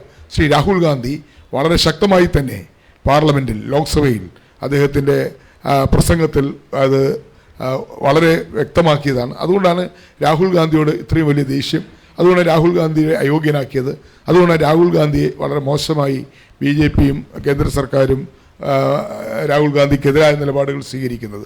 അതുകൊണ്ട് അദാനിക്ക് നമ്മുടെ രാജ്യത്തെ തീരെഴുതുന്നതിന് ശക്തമായി എതിർക്കുന്ന ഒരു നേതാവാണ് ശ്രീ രാഹുൽ ഗാന്ധി. അതുകൊണ്ട് നമ്മുടെ പ്രതീക്ഷ 2024 ലോക്സഭാ തെരഞ്ഞെടുപ്പ് കഴിഞ്ഞ് ഇന്ത്യ സഖ്യം അധികാരത്തിൽ വന്നാൽ, രാജ്യത്തിൻ്റെ പ്രധാനമന്ത്രിയായി ശ്രീ രാഹുൽ ഗാന്ധി വന്നാൽ തീർച്ചയായും ഇതെല്ലാം അദാനിയിൽ നിന്ന് തിരിച്ചെടുക്കാൻ കേന്ദ്ര ഗവൺമെൻറ് കഴിയും എന്നാണ് ഞാൻ വിശ്വസിക്കുന്നത്. അത്തരത്തിലുള്ള നടപടികൾ ഉണ്ടായാൽ തീർച്ചയായും ഈ എയർപോർട്ടുകൾ, നമ്മുടെ രാജ്യത്തിൻ്റെ ഏറ്റവും പ്രധാനപ്പെട്ട കണ്ണായ സ്ഥലങ്ങളിലിരിക്കുന്ന എയർപോർട്ടുകളും ഒക്കെ വിറ്റത് അത് തിരിച്ചെടുക്കാൻ കേന്ദ്ര സർക്കാരിന് കഴിയും. അതിന് കോൺഗ്രസിൻ്റെ നേതൃത്വത്തിലുള്ള ഒരു ഗവൺമെൻറ് അധികാരത്തിൽ വന്നാൽ അതിന് നടപടി ഉണ്ടാകും എന്ന് ഞാൻ പ്രതീക്ഷിക്കുകയാണ്. അടുത്തത് ഡോക്ടർ ബിജു PR ആണ് ചോദ്യം ചോദിക്കുന്നത്. ഒരു ഗ്രന്ഥശാല പ്രവർത്തകനാണ്. 13 ഗ്രന്ഥശാലകൾ സ്ഥാപിച്ചിട്ടുള്ള ആളാണ് അദ്ദേഹം. ഗ്രന്ഥശാല പ്രവർത്തകൻ എന്നുള്ള നിലയിൽ APJ അബ്ദുൽ കലാം അവാർഡ് നേടിയിട്ടുള്ള ആളാണ്. ഡോക്ടറേറ്റ് ഉണ്ട്. ശാസ്താംകോട്ട ദേവസ്വം ബോർഡ് കോളേജിലെ ഒരു ലൈബ്രറിയനായിട്ട് സേവനമനുഷ്ഠിക്കും. നമസ്കാരം പ്രിയപ്പെട്ട MP, ജനകീയ MP, വിദ്യാർത്ഥി രാഷ്ട്രീയത്തിലൂടെ കടന്നു വന്ന നമ്മുടെ പ്രിയപ്പെട്ട MP, എനിക്ക് ചോദിക്കാനുള്ളത്, നമ്മുടെ ഗ്രന്ഥശാലകൾ ഇപ്പോഴത്തെ ഭരണമുന്നണിയുടെ കയ്യിലാണ് പൂർണ്ണമായിട്ടുമുള്ളത്. മറ്റുള്ളവർ ഗ്രന്ഥശാല രൂപീകരിക്കുവാനോ അതിനൊന്നും അവർക്ക് അനുവദിക്കുന്നില്ല. എപ്പോഴും അവരുടെ ഒരു വോട്ടിംഗ് ഏജൻസി അല്ലെങ്കിൽ അവരുടെ ഒരു പാറ്റേണിൽ പോവുകയാണ്. നമ്മുടെ ഗ്രന്ഥശാലകളിൽ വാട്ടർ ചാർജ്, അതായത് തുച്ഛമായ ഒരു വരുമാനമില്ലാത്തതാണ് ഗ്രന്ഥശാലയ്ക്ക് ആകെ കിട്ടുന്ന വരുമാനം എന്ന് വെച്ചാൽ അവിടുത്തെ അഫിലിയേറ്റഡ് ഗ്രന്ഥശാലകൾക്ക് ലൈബ്രറി അലവൻസും പിന്നെ കിട്ടുന്നത് ലൈബ്രറി അലവൻസ് മാത്രമാണ് കിട്ടുന്നത്. നമ്മൾ പറയുന്നത് ഇപ്പോൾ MP പല ഗ്രന്ഥശാലകൾക്കും, എൻ്റെ ഗ്രന്ഥശാല ഉൾപ്പെടെ MP ആണ് കാശ് തന്ന് 2 നല്ല മനോഹരമായ ഒരു AC ബിൽഡിംഗ് ഉണ്ടാക്കിയത്. അത് നേരത്തെ. ഇപ്പോൾ പല ഗ്രന്ഥശാലയ്ക്ക് MP കാശ് കൊടുത്തിട്ടുണ്ടെങ്കിലും ഇത് അനുവദിച്ചിട്ടുണ്ട്, ആർക്കും കിട്ടുന്നില്ല. NGO ദർബൺ എന്ന പേരിൽ ഒരു ഇതുണ്ടാക്കി വെച്ച് കേന്ദ്ര ഗവൺമെൻറ് തരുന്നില്ല. അത് മാറ്റുവാനും എല്ലാ ഗ്രന്ഥശാലയ്ക്കും അങ്ങ് അനുവദിച്ച ഫണ്ട് നേടുവാനും അങ്ങയുടെ ഭാഗത്ത് നിന്ന് എന്തുണ്ടാവും? നമ്മുടെ പാർലമെൻറ്റ് മണ്ഡലത്തിൽ, കാരണം നമ്മൾ വായനശാലകൾ അല്ലെങ്കിൽ ഗ്രന്ഥശാലകൾക്ക് വളരെ വലിയ ഇമ്പോർട്ടൻസ് നമ്മൾ നൽകുന്നുണ്ട്. അതുകൊണ്ട് വായിച്ചു വളരാനും അറിവ് നേടാനും ഏറ്റവും വലിയ മാർഗമെന്ന് പറയുന്നത് നമ്മുടെ വായനശാലകളാണ്. അത് കേരളത്തിൻ്റെ സാംസ്കാരികമായ വളർച്ചയ്ക്ക് വലിയ സംഭാവന നൽകിയിട്ടുള്ളത് നമ്മുടെ വായനശാലയും ഗ്രന്ഥശാലകളുമൊക്കെയാണ്. പല വായനശാലയും ഗ്രന്ഥശാലയും സ്വന്തമായി കെട്ടിടമില്ലാത്തതുകൊണ്ടും മറ്റ് സൗകര്യങ്ങളില്ലാത്തതുകൊണ്ടും അതിൻ്റെ പ്രവർത്തനം മുന്നോട്ട് പോകുന്നത് വളരെ പ്രയാസം നിറഞ്ഞ ഒരു. അതുകൊണ്ട് ഞാൻ മാവേലിക്കര MP ആയി വന്നതിന് ശേഷം, അതിന് മുമ്പ് അടൂർ MP ആയിരുന്നപ്പോഴും നമ്മുടെ മണ്ഡലത്തിൽ വായനശാലകൾക്ക് ആര് സഹായം ചോദിച്ചിട്ടുണ്ടോ അതിന് പ്രത്യേക പരിഗണന നൽകിയിട്ടുണ്ട്. അതിൻ്റെ അടിസ്ഥാനത്തിൽ ശാസ്താംകോട്ട വായനശാലയ്ക്കും കെട്ടിടം നിർമ്മിക്കാൻ ഫണ്ട് കൊടുത്തിട്ടുണ്ട്. ഇവിടെ ചോദിച്ച ചോദ്യം തീർച്ചയായും വളരെ പ്രധാനപ്പെട്ടതാണ്. നമ്മുടെ വായനശാലകൾ, ഗ്രന്ഥശാലകൾ, ഇതിലൊക്കെ രാഷ്ട്രീയം കലർത്തുന്നത് ഒരിക്കലും ഭൂഷണമല്ല. അത് നമ്മുടെ നാടിൻ്റെ സാംസ്കാരികമായ വളർച്ചയ്ക്ക് അതുപോലെ തന്നെ സാമൂഹ്യമായ ഉയർച്ചയ്ക്ക് ഉതകുന്ന അല്ലെങ്കിൽ അതിന് നേതൃത്വം വഹിക്കുന്ന ഒന്നാണ് നമ്മുടെ ഗ്രന്ഥശാല പ്രസ്ഥാനം. നിർഭാഗ്യമെന്ന് പറയട്ടെ, ഇന്ന് ഒരു രാഷ്ട്രീയ പാർട്ടി, കേരളം ഭരിക്കുന്ന CPIM ഈ വായനശാലകളെ, ഗ്രന്ഥശാലയൊക്കെ അവരുടെ പ്രൈവറ്റ് പ്രോപ്പർട്ടിയാക്കി മാറ്റുകയും മറ്റുള്ള ആളുകളെ അതിനകത്ത് കയറ്റാതിരിക്കുക, മെമ്പർഷിപ്പ് കൊടുക്കാതിരിക്കുക, അതിൻ്റെ ഭരണസമിതി പിടിച്ചെടുക്കുക എന്നുള്ള തലത്തിൽ അതിനെ രാഷ്ട്രീയമായി അതപ്പോൾ CPN പണിക്കരെ പോലെയുള്ള പ്രഗത്ഭമതികൾ നേതൃത്വം നൽകിയ നമ്മുടെ ഗ്രന്ഥശാല പ്രസ്ഥാനം ഇന്ന് CPMൻ്റെ ഒരു പോഷക സംഘടന പോലെയായി മാറിയിരിക്കുന്നു എന്നുള്ളതാണ്. അത് നമ്മുടെ ഗ്രന്ഥശാല പ്രസ്ഥാനത്തിൻ്റെ അപജയത്തിന് കാരണമാകുന്നു എന്നുള്ളത്. എന്തായാലും ഡോക്ടർ ഇവിടെ ചൂണ്ടിക്കാണിച്ച പോലെ തന്നെ ഗ്രന്ഥശാല പ്രസ്ഥാനം സ്വതന്ത്രമായി പ്രവർത്തിക്കേണ്ട ഒരു സാംസ്കാരിക പ്രസ്ഥാനമാണ്. അതിന് ഞങ്ങളൊക്കെ MP-മാരൊക്കെ തന്നെ സഹായിക്കുന്നുണ്ട്. ഡിജിറ്റൽ വായനശാലകൾക്കൊക്കെ തന്നെ ഞങ്ങൾ ഫണ്ട് അനുവദിക്കുന്നുണ്ട്. തീർച്ചയായും അങ്ങ് പറഞ്ഞ ചോദ്യത്തോട് ഞാൻ പൂർണ്ണമായി യോജിക്കുകയാണ്. നമ്മുടെ ഈ കോവിഡ് കാലഘട്ടത്തിൽ നമുക്ക് ഏറ്റവും സഹായം ചെയ്ത ഒരു വിഭാഗമാണ് ആശാ വർക്കേഴ്സിന്റെ പ്രതിനിധിയായിട്ട് ഇന്ന് MP-യെ കാണാൻ വേണ്ടി എത്തിയിരിക്കുന്നത് എലിസബത്ത് സജി ആണ്. എലിസബത്ത് സജി ഇപ്പോൾ ഒരു ചോദ്യം ചോദിക്കും. നമസ്കാരം സാർ. പിന്നെ കോവിഡ് സമയത്തും ഞങ്ങൾ ഫീൽഡിൽ നല്ലപോലെ വർക്ക് ചെയ്ത് നടത്തിക്കൊണ്ട് പോകുന്നതാണ്. പക്ഷേ ഞങ്ങൾക്ക് 62 വയസ്സാണ് പ്രായം നിശ്ചയിച്ചിരിക്കുന്നത്. അതുകൊണ്ട് ഞങ്ങൾക്ക് 62 വയസ്സ് കഴിഞ്ഞാൽ ഞങ്ങൾക്ക് എന്താണ് തരുന്നതും എന്താണ് പ്രയോജനം? നല്ല പ്രായത്തിലെല്ലാം ഞങ്ങൾ ഫീൽഡിൽ വർക്ക് ചെയ്യുന്നു. പക്ഷേ സമയത്ത് എന്താണ്? നമ്മുടെ സമൂഹത്തിലെ ഏറ്റവും വിശിഷ്ടമായ സേവനം ചെയ്യുന്ന 2 വിഭാഗക്കാരാണ്. ഒന്ന് അംഗൻവാടി വർക്കർമാരും മറ്റൊന്ന് ആശാ വർക്കർമാരും. അവരെ ഓണറേറിയത്തിലൂടെയാണ് ഇപ്പോഴും കേന്ദ്ര സംസ്ഥാന ഗവൺമെൻറ്റുകൾ ഒരു നിശ്ചിത തുക ഓണറേറിയം കൊടുത്താണ് ആ അംഗൻവാടി വർക്കർമാരെയും ഹെൽപ്പർമാരെയും ആശാ വർക്കർമാരെയും കേന്ദ്ര സംസ്ഥാന ഗവൺമെൻറ്റുകൾ മുന്നോട്ട് കൊണ്ടുപോകുന്നത്. ഇതിന് എതിരായി ഞങ്ങൾ ശക്തമായ MP-മാർ, കേരളത്തിൽ നിന്നുള്ള MP-മാരടക്കം ഞങ്ങൾ ശക്തമായ നിലപാട് സ്വീകരിച്ചിട്ടുണ്ട് പല ഘട്ടങ്ങളിലായി. അത് വിവിധ മന്ത്രാലയങ്ങളുടെ ചർച്ചകളൊക്കെ നടക്കുമ്പോൾ തന്നെ അംഗൻവാടി വർക്കർമാരെയും ഹെൽപ്പർമാരെയും കേന്ദ്ര സംസ്ഥാന ഗവൺമെൻറ് ജീവനക്കാർക്ക് സമാനമായ ആശാ വർക്കർമാരെയും കേന്ദ്ര സംസ്ഥാന സർക്കാർ ജീവനക്കാർക്ക് നൽകുന്ന എല്ലാ ആനുകൂല്യങ്ങളും അല്ലെങ്കിൽ എല്ലാ ശമ്പളവും ആനുകൂല്യങ്ങളും അതേപോലെ ഇവർക്ക് നൽകണം എന്ന് ഞങ്ങൾ നിരന്തരം ആവശ്യപ്പെടുകയാണ്. പക്ഷേ കേന്ദ്ര ഗവൺമെൻറ് സംസ്ഥാന ഗവൺമെൻറ് വലിയ സാമ്പത്തിക ബാധ്യതയും ഒക്കെ പറഞ്ഞുകൊണ്ടാണ് ആ ഒരു പോയിന്റിലേക്ക് വരാത്തത്. അതായത് ഗവൺമെൻറ് ജീവനക്കാരായി അംഗീകരിക്കാതെ ഇപ്പോഴും കുറേശ്ശെ 1000 രൂപ അല്ലെങ്കിൽ 500 രൂപ 250 രൂപ ഇങ്ങനെ ക്രമാതീതമായി വർദ്ധിപ്പിച്ച് ആ ഒരു ഓണറേറിയത്തിൽ ഇപ്പോഴും നിൽക്കുന്നത്.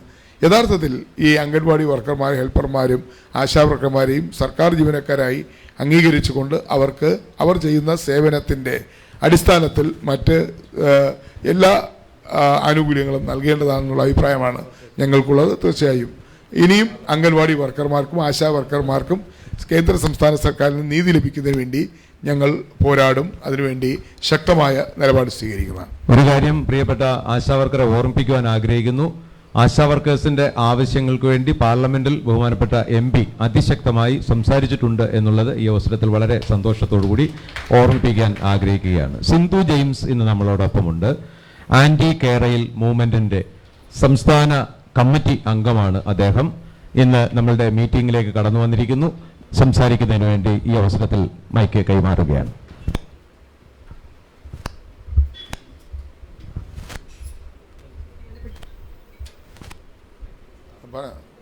MP സാറിന് IEM-ലെ ബൈബിൾ കോളേജിലെ ക്യാപ്റ്റനായിരുന്നു. സാറിനെ പിന്നീട് ഒരു പ്രാവശ്യം കൂടെ കാണാൻ സാധിച്ചതിൽ വളരെ അഭിമാനം, സന്തോഷം. എനിക്ക് എൻ്റെ MP എൻ്റെ അഭിമാനം എന്നാണ് ഞാൻ ഫേസ്ബുക്കിൽ പോസ്റ്റ് ഇടുന്നത്. എൻ്റെ MP എൻ്റെ അഭിമാനമാണെന്ന് എനിക്ക് എത്ര പ്രാവശ്യം പറഞ്ഞാലും മതി വരില്ല. കാരണം എന്നെപ്പോലെയുള്ള ഒരുപാട് വീട്ടമ്മമാരെയും പ്രായമായ പെൺമക്കളെയും കൊച്ചു കുഞ്ഞുങ്ങളെയും ഒക്കെ CPM-ന്റെ അഹങ്കാരികളായ പോലീസുകാർ വന്ന് വലിച്ചഴച്ച് വീടുകളിൽ നിന്ന് വലിച്ചഴച്ചപ്പോൾ കുട്ടികളുടെ നിലവിളിയും സ്ത്രീകളുടെ നിലവിളിയും ഒക്കെ കേട്ടപ്പോൾ ഇവിടെ അടുത്ത് നമുക്കൊരു MLA ഉണ്ട്, ഒരു സാംസ്കാരിക വകുപ്പ് മന്ത്രിയുണ്ട്, അല്ലെങ്കിൽ പഞ്ചായത്ത് പ്രസിഡന്റ് ഉണ്ട്. അവരൊക്കെ ഓടി വരേണ്ട സ്ഥാനത്ത് പ്രിയപ്പെട്ട MP ആണ് ആ സമയം ഞങ്ങൾക്ക് വേണ്ടി ഓടി വന്ന് കർശനമായിട്ട് നിങ്ങളിവിടെ കല്ലിടാൻ പാടില്ല, ജനങ്ങളെ ഉപദ്രവിക്കാൻ പാടില്ല, ഇവരുടെ ജനപ്രതിനിധിയാണ് ഞാൻ, അവർക്ക് വേണ്ടി സംസാരിക്കേണ്ടത് എൻ്റെ ഉത്തരവാദിത്തമാണെന്ന് കർശനമായിട്ട് പറഞ്ഞ എൻ്റെ MP എൻ്റെ അഭിമാനമാണ്. അങ്ങ് ജയിക്കണം, ജയിച്ചില്ല എന്നുണ്ടെങ്കിൽ അത് ഞങ്ങളുടെ പരാജയമാണ്. ഇപ്പോഴും എനിക്ക് ചോദിക്കാനുള്ളൊരു കാര്യം, ഞങ്ങളുടെ പ്രൈവറ്റ് പ്രോപ്പർട്ടിയിൽ മുന്നറിയിപ്പും കൂടാതെ കൊണ്ടുവന്ന് കല്ലിട്ടു. അതവരുടെ അഹങ്കാരദാർഷ്ട്യം അത് പൊതുജനങ്ങൾ മനസ്സിലാക്കിയിട്ടുണ്ട്. പബ്ലിക്കിന്റെ മുമ്പിൽ എത്തിയ ഒരു കാര്യമാണ്. എല്ലാ ചാനലുകാരെയും മാറ്റി നിർത്തിയപ്പോഴും അത് ജനങ്ങൾക്ക് മുമ്പിൽ എത്തി. കേരളം ഒന്നടങ്കം അത് ഏറ്റെടുത്ത ഒരു സമരമാണ്. 4 ദിവസം എന്നെ പിടിച്ചുകൊണ്ടുപോയി, 4 ദിവസം അട്ടക്കുളങ്ങര ജയിലിൽ കൊണ്ടിട്ടു. 2 പെൺമക്കളുടെ അമ്മയാണ്. മരിക്കേണ്ടി വന്നാലും ഒരു തുണ്ട് ഭൂമികള് കേരളത്തിന് വേണ്ടി വിട്ടുകൊടുക്കില്ല. അത് നിശ്ചയദാർഢ്യത്തോടെയാണ് പറയുന്നത്.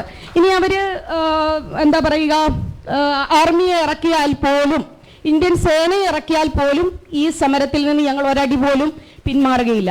അപ്പോൾ പറയാനുള്ളത് വെച്ച് കഴിഞ്ഞാൽ ഏറ്റവും കുടിയിറക്കമാണ് ഈ ഒരു കേരയിൽ പദ്ധതിയുമായിട്ട് വരുന്നത്. ആയിരങ്ങൾ ലക്ഷങ്ങൾ കുടിയിറങ്ങി.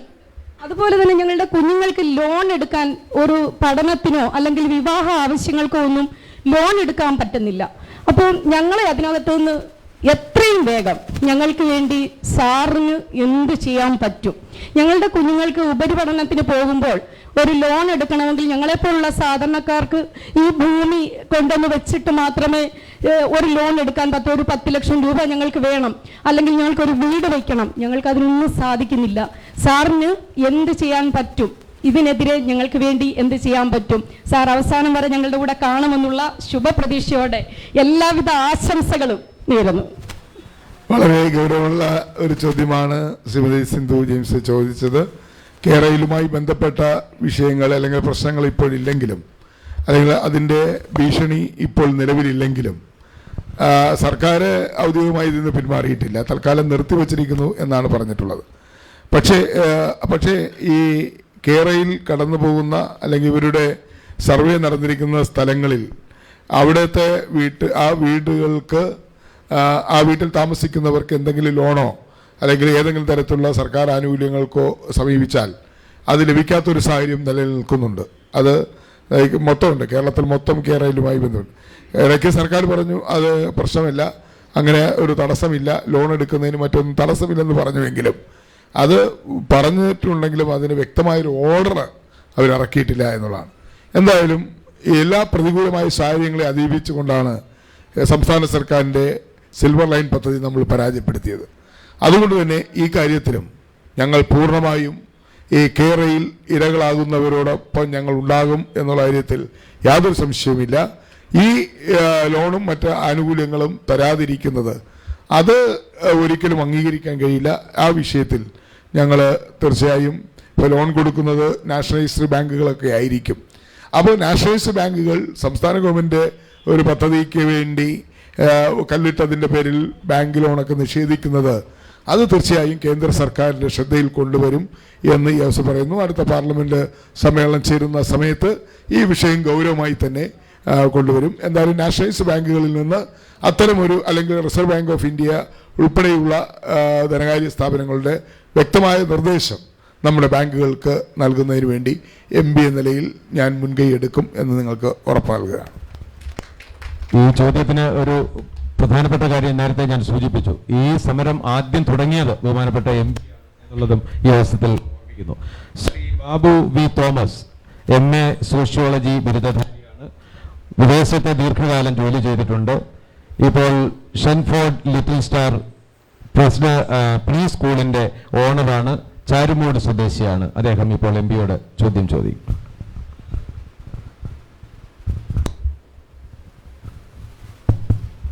നമസ്കാരം സാർ, എല്ലാവർക്കും നമസ്കാരം. ഞാനിവിടെ നിൽക്കുന്നത് ദീർഘകാലം പ്രവാസ ജീവിതത്തിന് ശേഷം നാട്ടിൽ വന്ന് ഒരു ചെറിയ പ്രസ്ഥാനവുമായിട്ട് കഴിഞ്ഞ 2-3 വർഷമായിട്ട് പ്രവർത്തിക്കുന്ന അനുഭവത്തിൻ്റെ പശ്ചാത്തലത്തിലാണ്. എനിക്ക് ബഹുമാനപ്പെട്ട MP-യുടെ ശ്രദ്ധയിൽ കൊണ്ടുവരാനുള്ള വിഷയമെന്ന് പറയുന്നത്, നമ്മുടെ സംസ്ഥാനത്തിൽ തൊഴിലില്ലായ്മ വളരെയധികം രൂക്ഷമാണെന്നുള്ളത് അറിയാമല്ലോ, എല്ലാവർക്കും അറിയാം. അത് ഏറ്റവും കൂടുതൽ അറിയാവുന്നത് ബഹുമാനപ്പെട്ട എം പിക്കുമായിരിക്കുമല്ലോ. വിദേശത്ത് നിന്ന് ധാരാളമായ നല്ല എക്സ്പീരിയൻസുമായിട്ട് കടന്നു വന്നിട്ടുള്ള, തിരിച്ചു മടങ്ങി വന്നിട്ടുള്ള ധാരാളം പേര് നമ്മുടെ സംസ്ഥാനത്തുണ്ട്. ഭേദപ്പെട്ട സാമ്പത്തിക നിലവാരവും അവർക്കുണ്ട്. ഇങ്ങനെ മടങ്ങി വരുന്ന ആളുകളെ ഒന്ന് ചാനലൈസ് ചെയ്യാനൊക്കെയുണ്ട്. ലോക്കൽ ലെവലിൽ ഒന്നുകിൽ തദ്ദേശ സ്വയംഭരണ സ്ഥാപനങ്ങളുടെ സ്വാധീനം ഉപയോഗിച്ചോ അല്ലെങ്കിൽ വേറെ എന്തെങ്കിലും വ്യവസ്ഥിതിയിൽ കൂടെ അവരെ ഒന്ന് ചാനൽ ചെയ്തുകൊണ്ട് ചെറിയ ചെറിയ പ്രസ്ഥാനങ്ങൾ ആരംഭിക്കുവാനും അതുവഴി നാട്ടിലുള്ള കുറേ ആളുകൾക്കെങ്കിലും ജോലി കൊടുക്കുവാനുമുള്ള ഒരു സംവിധാനം ഒരുക്കാൻ സാധിക്കും. ഒന്നാമത്തെ ചോദ്യം. 2, ഇപ്രകാരം ഏതെങ്കിലും ഒരു പദ്ധതിയുമായിട്ട് മുമ്പോട്ട് വരുന്ന ആളുകളെ, ഇപ്പോൾ എന്നെക്കുറിച്ച് പറയുകയാണെങ്കിൽ 45 വർഷത്തോളം ഞാനിവിടെ ഇല്ലായിരുന്നു. അപ്പോൾ ഇവിടുത്തെ പ്രോട്ടോക്കോളും ഇവിടുത്തെ സംവിധാനങ്ങളും എന്നെ സംബന്ധിച്ച് പറഞ്ഞാൽ വളരെ അപരിചിതമാണ്. അപ്പോൾ അത് പരിചയപ്പെടുത്തി തരാൻ എനിക്ക് ചില സുഹൃത്തുക്കളൊക്കെ ഉണ്ട്. ഇവിടെ ഉണ്ട് ഒരാൾ, പ്രിയ ആസാദ്, എനിക്ക് വളരെ ഉപകാരം ചെയ്തു തരുന്ന ഒരാളാണ്. അപ്പം പല കാര്യങ്ങളിലും അദ്ദേഹമാണ് ഗൈഡ് ചെയ്തിട്ടുള്ളത് എന്നെ. ഇതൊരു ഡെഫിഷ്യൻസിയാണ് ശരിക്കും പറഞ്ഞാൽ, ഇവിടുത്തെ സംവിധാനങ്ങളെക്കുറിച്ചുള്ള അറിവില്ലായ്മ. അപ്പോൾ ഏതെങ്കിലും ഒരു പ്രസ്ഥാനവുമായിട്ട് മുമ്പോട്ട് വന്നു കഴിഞ്ഞാൽ അവർക്ക് തുടർന്ന് മുമ്പോട്ടുള്ള ഗൈഡൻസിൻ്റെ ആവശ്യമുണ്ട്. ഏത് ഓഫീസിലാണ് പോകേണ്ടത്, എന്ന കാര്യമാണ് സാധിക്കേണ്ടത്, എന്തൊക്കെ നടപടിക്രമങ്ങളാണ് പൂർത്തിയാക്കേണ്ടത്, ഇങ്ങനെയുള്ള കുറേ കാര്യങ്ങളുണ്ട്. അപ്പോൾ ഒന്നാമത് ഈ വരുന്ന ആളുകളെ അവരുടെ എക്സ്പീരിയൻസിനെയും അതോടൊപ്പം തന്നെ ഫൈനാൻഷ്യൽ റിസോഴ്സസിനെയും ഉപയോഗിച്ചുകൊണ്ട് നമ്മുടെ തൊഴിലില്ലായ്മയ്ക്ക് ഒരു പരിഹാരം കണ്ടുപിടിക്കാനുള്ള ഒരു ശ്രമം. 2, അങ്ങനെ ഒരു സ്റ്റെപ്പ് എടുക്കുന്ന ആളുകൾക്ക് പിമ്പിൽ നിന്ന് നല്ല ഒരു സപ്പോർട്ട്. ഇതിനൊരു സംവിധാനം ഒരുക്കാൻ പറ്റുമോ? അതാണ് എൻ്റെ ചോദ്യം. സാറിൻ്റെ വളരെ വളരെ വാലിഡ് പോയിൻ്റാണ് സാർ ഉന്നയിച്ചത്. കാരണം ഗൾഫ് രാജ്യങ്ങളിലും മറ്റ് വിദേശ രാജ്യങ്ങളിലും വർഷങ്ങളോളം ജോലി ചെയ്ത് വളരെ നല്ല രീതിയിൽ പ്രൊഫഷണലായി സ്കിൽഡ് നേടിയ ഒത്തിരി ആളുകൾ നമ്മുടെ നാട്ടിലേക്ക് തിരിച്ചു വരുന്നുണ്ട്. അവിടുത്തെ പ്രവാസ ജീവിതം മതിയാക്കി പോരുന്നവരാണ്. സാറിവിടെ പറഞ്ഞതുപോലെ അവരുടെ ആ ഒരു എഫിഷ്യൻസി ഏത് മേഖലയിലാണോ അത് പ്രയോജനപ്പെടുത്തുന്ന അതിൽ തീർച്ചയായും നമ്മുടെ ഗവൺമെൻറ്റുകൾ ആലോചിക്കേണ്ടതാണ്. അതിനൊരു വിഷൻ ഉണ്ടാകേണ്ടതാണ്. സാർ പറഞ്ഞ ഈ കാര്യം തീർച്ചയായും കേന്ദ്ര സംസ്ഥാന ഗവൺമെൻറ്റുകളുടെ ശ്രദ്ധയിൽ കൊണ്ടുവരാൻ ശ്രമിക്കുന്നതാണ്. ഒപ്പം അവർക്ക് അനുകൂലമായി ഇതൊരു ചെറിയ കാര്യമല്ല. എത്രയോ വർഷം അവിടെ വിദേശ രാജ്യങ്ങളിൽ പണിയെടുത്ത് ജീവിതത്തിൻ്റെ വസന്തകാലം മുഴുവൻ അവിടെ ചെലവഴിച്ചതിന് ശേഷം തിരിച്ചു പോരുകയാണ്. അവർ ഇവിടെ വരുമ്പോൾ അവർ നേടിയിട്ടുള്ള ആ അനുഭവ സമ്പത്ത്, അതുപോലെ അവരുടെ എക്സ്പീരിയൻസ്, ഇതെല്ലാം നമുക്ക് പ്രയോജനപ്പെടുത്താവുന്നതാണ്. അതിന് കേന്ദ്ര സംസ്ഥാന ഗവൺമെൻറ്റുകൾ പ്രത്യേകം അതിനൊരു ആക്ഷൻ പ്ലാൻ ഉണ്ടാക്കുന്നത് നല്ലതാണ്. ഇക്കാര്യം ബന്ധപ്പെട്ട കേന്ദ്ര സംസ്ഥാന ഗവൺമെൻറ്റുകളുടെ മുന്നിൽ അവസരം കിട്ടുമ്പോഴൊക്കെ തന്നെ ഉന്നയിക്കാം എന്ന് ഉറപ്പ് നൽകുക. ശ്രീ നസീർ സീതാൽ ഇന്ന് നമ്മളോടൊപ്പം ഉള്ളത് നമുക്ക് വലിയ സന്തോഷമാണ്. ഒരു അറിയപ്പെടുന്ന എഴുത്തുകാരനാണ്, കവിയാണ്, സാമൂഹ്യ പ്രവർത്തകനാണ്. അദ്ദേഹം ഒരു ചോദ്യം ഇപ്പോൾ ബഹുമാനപ്പെട്ട എം പിയോട് ചോദിക്കും. എല്ലാവർക്കും എൻ്റെ വിനീതമായ നമസ്കാരം. ബഹുമാനായ കൊടുക്കുന്ന വീണ്ടും നമ്മുടെ എം പി ആയി വരട്ടെ എന്ന് ആദ്യമേ തന്നെ ആശംസിക്കുകയാണ്. ഞാൻ പട്ടികജാതി വികസന വകുപ്പിൽ ജോലി ചെയ്ത് വിരമിച്ച ഒരു ഉദ്യോഗസ്ഥനാണ്. അതുകൊണ്ട് എൻ്റെ ചോദ്യം പട്ടികജാതി വിവാഹക്കാരുമായിട്ട് കേരളത്തെ മുഴുവൻ പട്ടികജാതിക്കാർക്കും പട്ടികവർഗക്കാർക്കും വേണ്ടിയാണ്. നമ്മളെ സംബന്ധിച്ചോളം വിദ്യാഭ്യാസപരമായും സാമ്പത്തികപരമായും സാമൂഹികപരമായും മുന്നോട്ട് നിൽക്കുന്ന അടിച്ചമർത്തപ്പെട്ട പാർശ്വവൽക്കരിക്കപ്പെട്ട ജനവിഭാഗത്തിന്റെ നാനോന്മുഖമായ വികസന പ്രവർത്തനങ്ങൾക്കായി കാലാകാലങ്ങളിൽ മാറി മാറി വരുന്ന സർക്കാരുകൾ കോടാനുകോടി രൂപ ചെലവഴിച്ചിട്ടും ഇന്നും നാം സ്വപ്നം കണ്ട രീതിയിൽ അവരുടെ ജീവിതത്തെ എത്തിക്കുവാൻ നമുക്ക് കഴിഞ്ഞില്ല.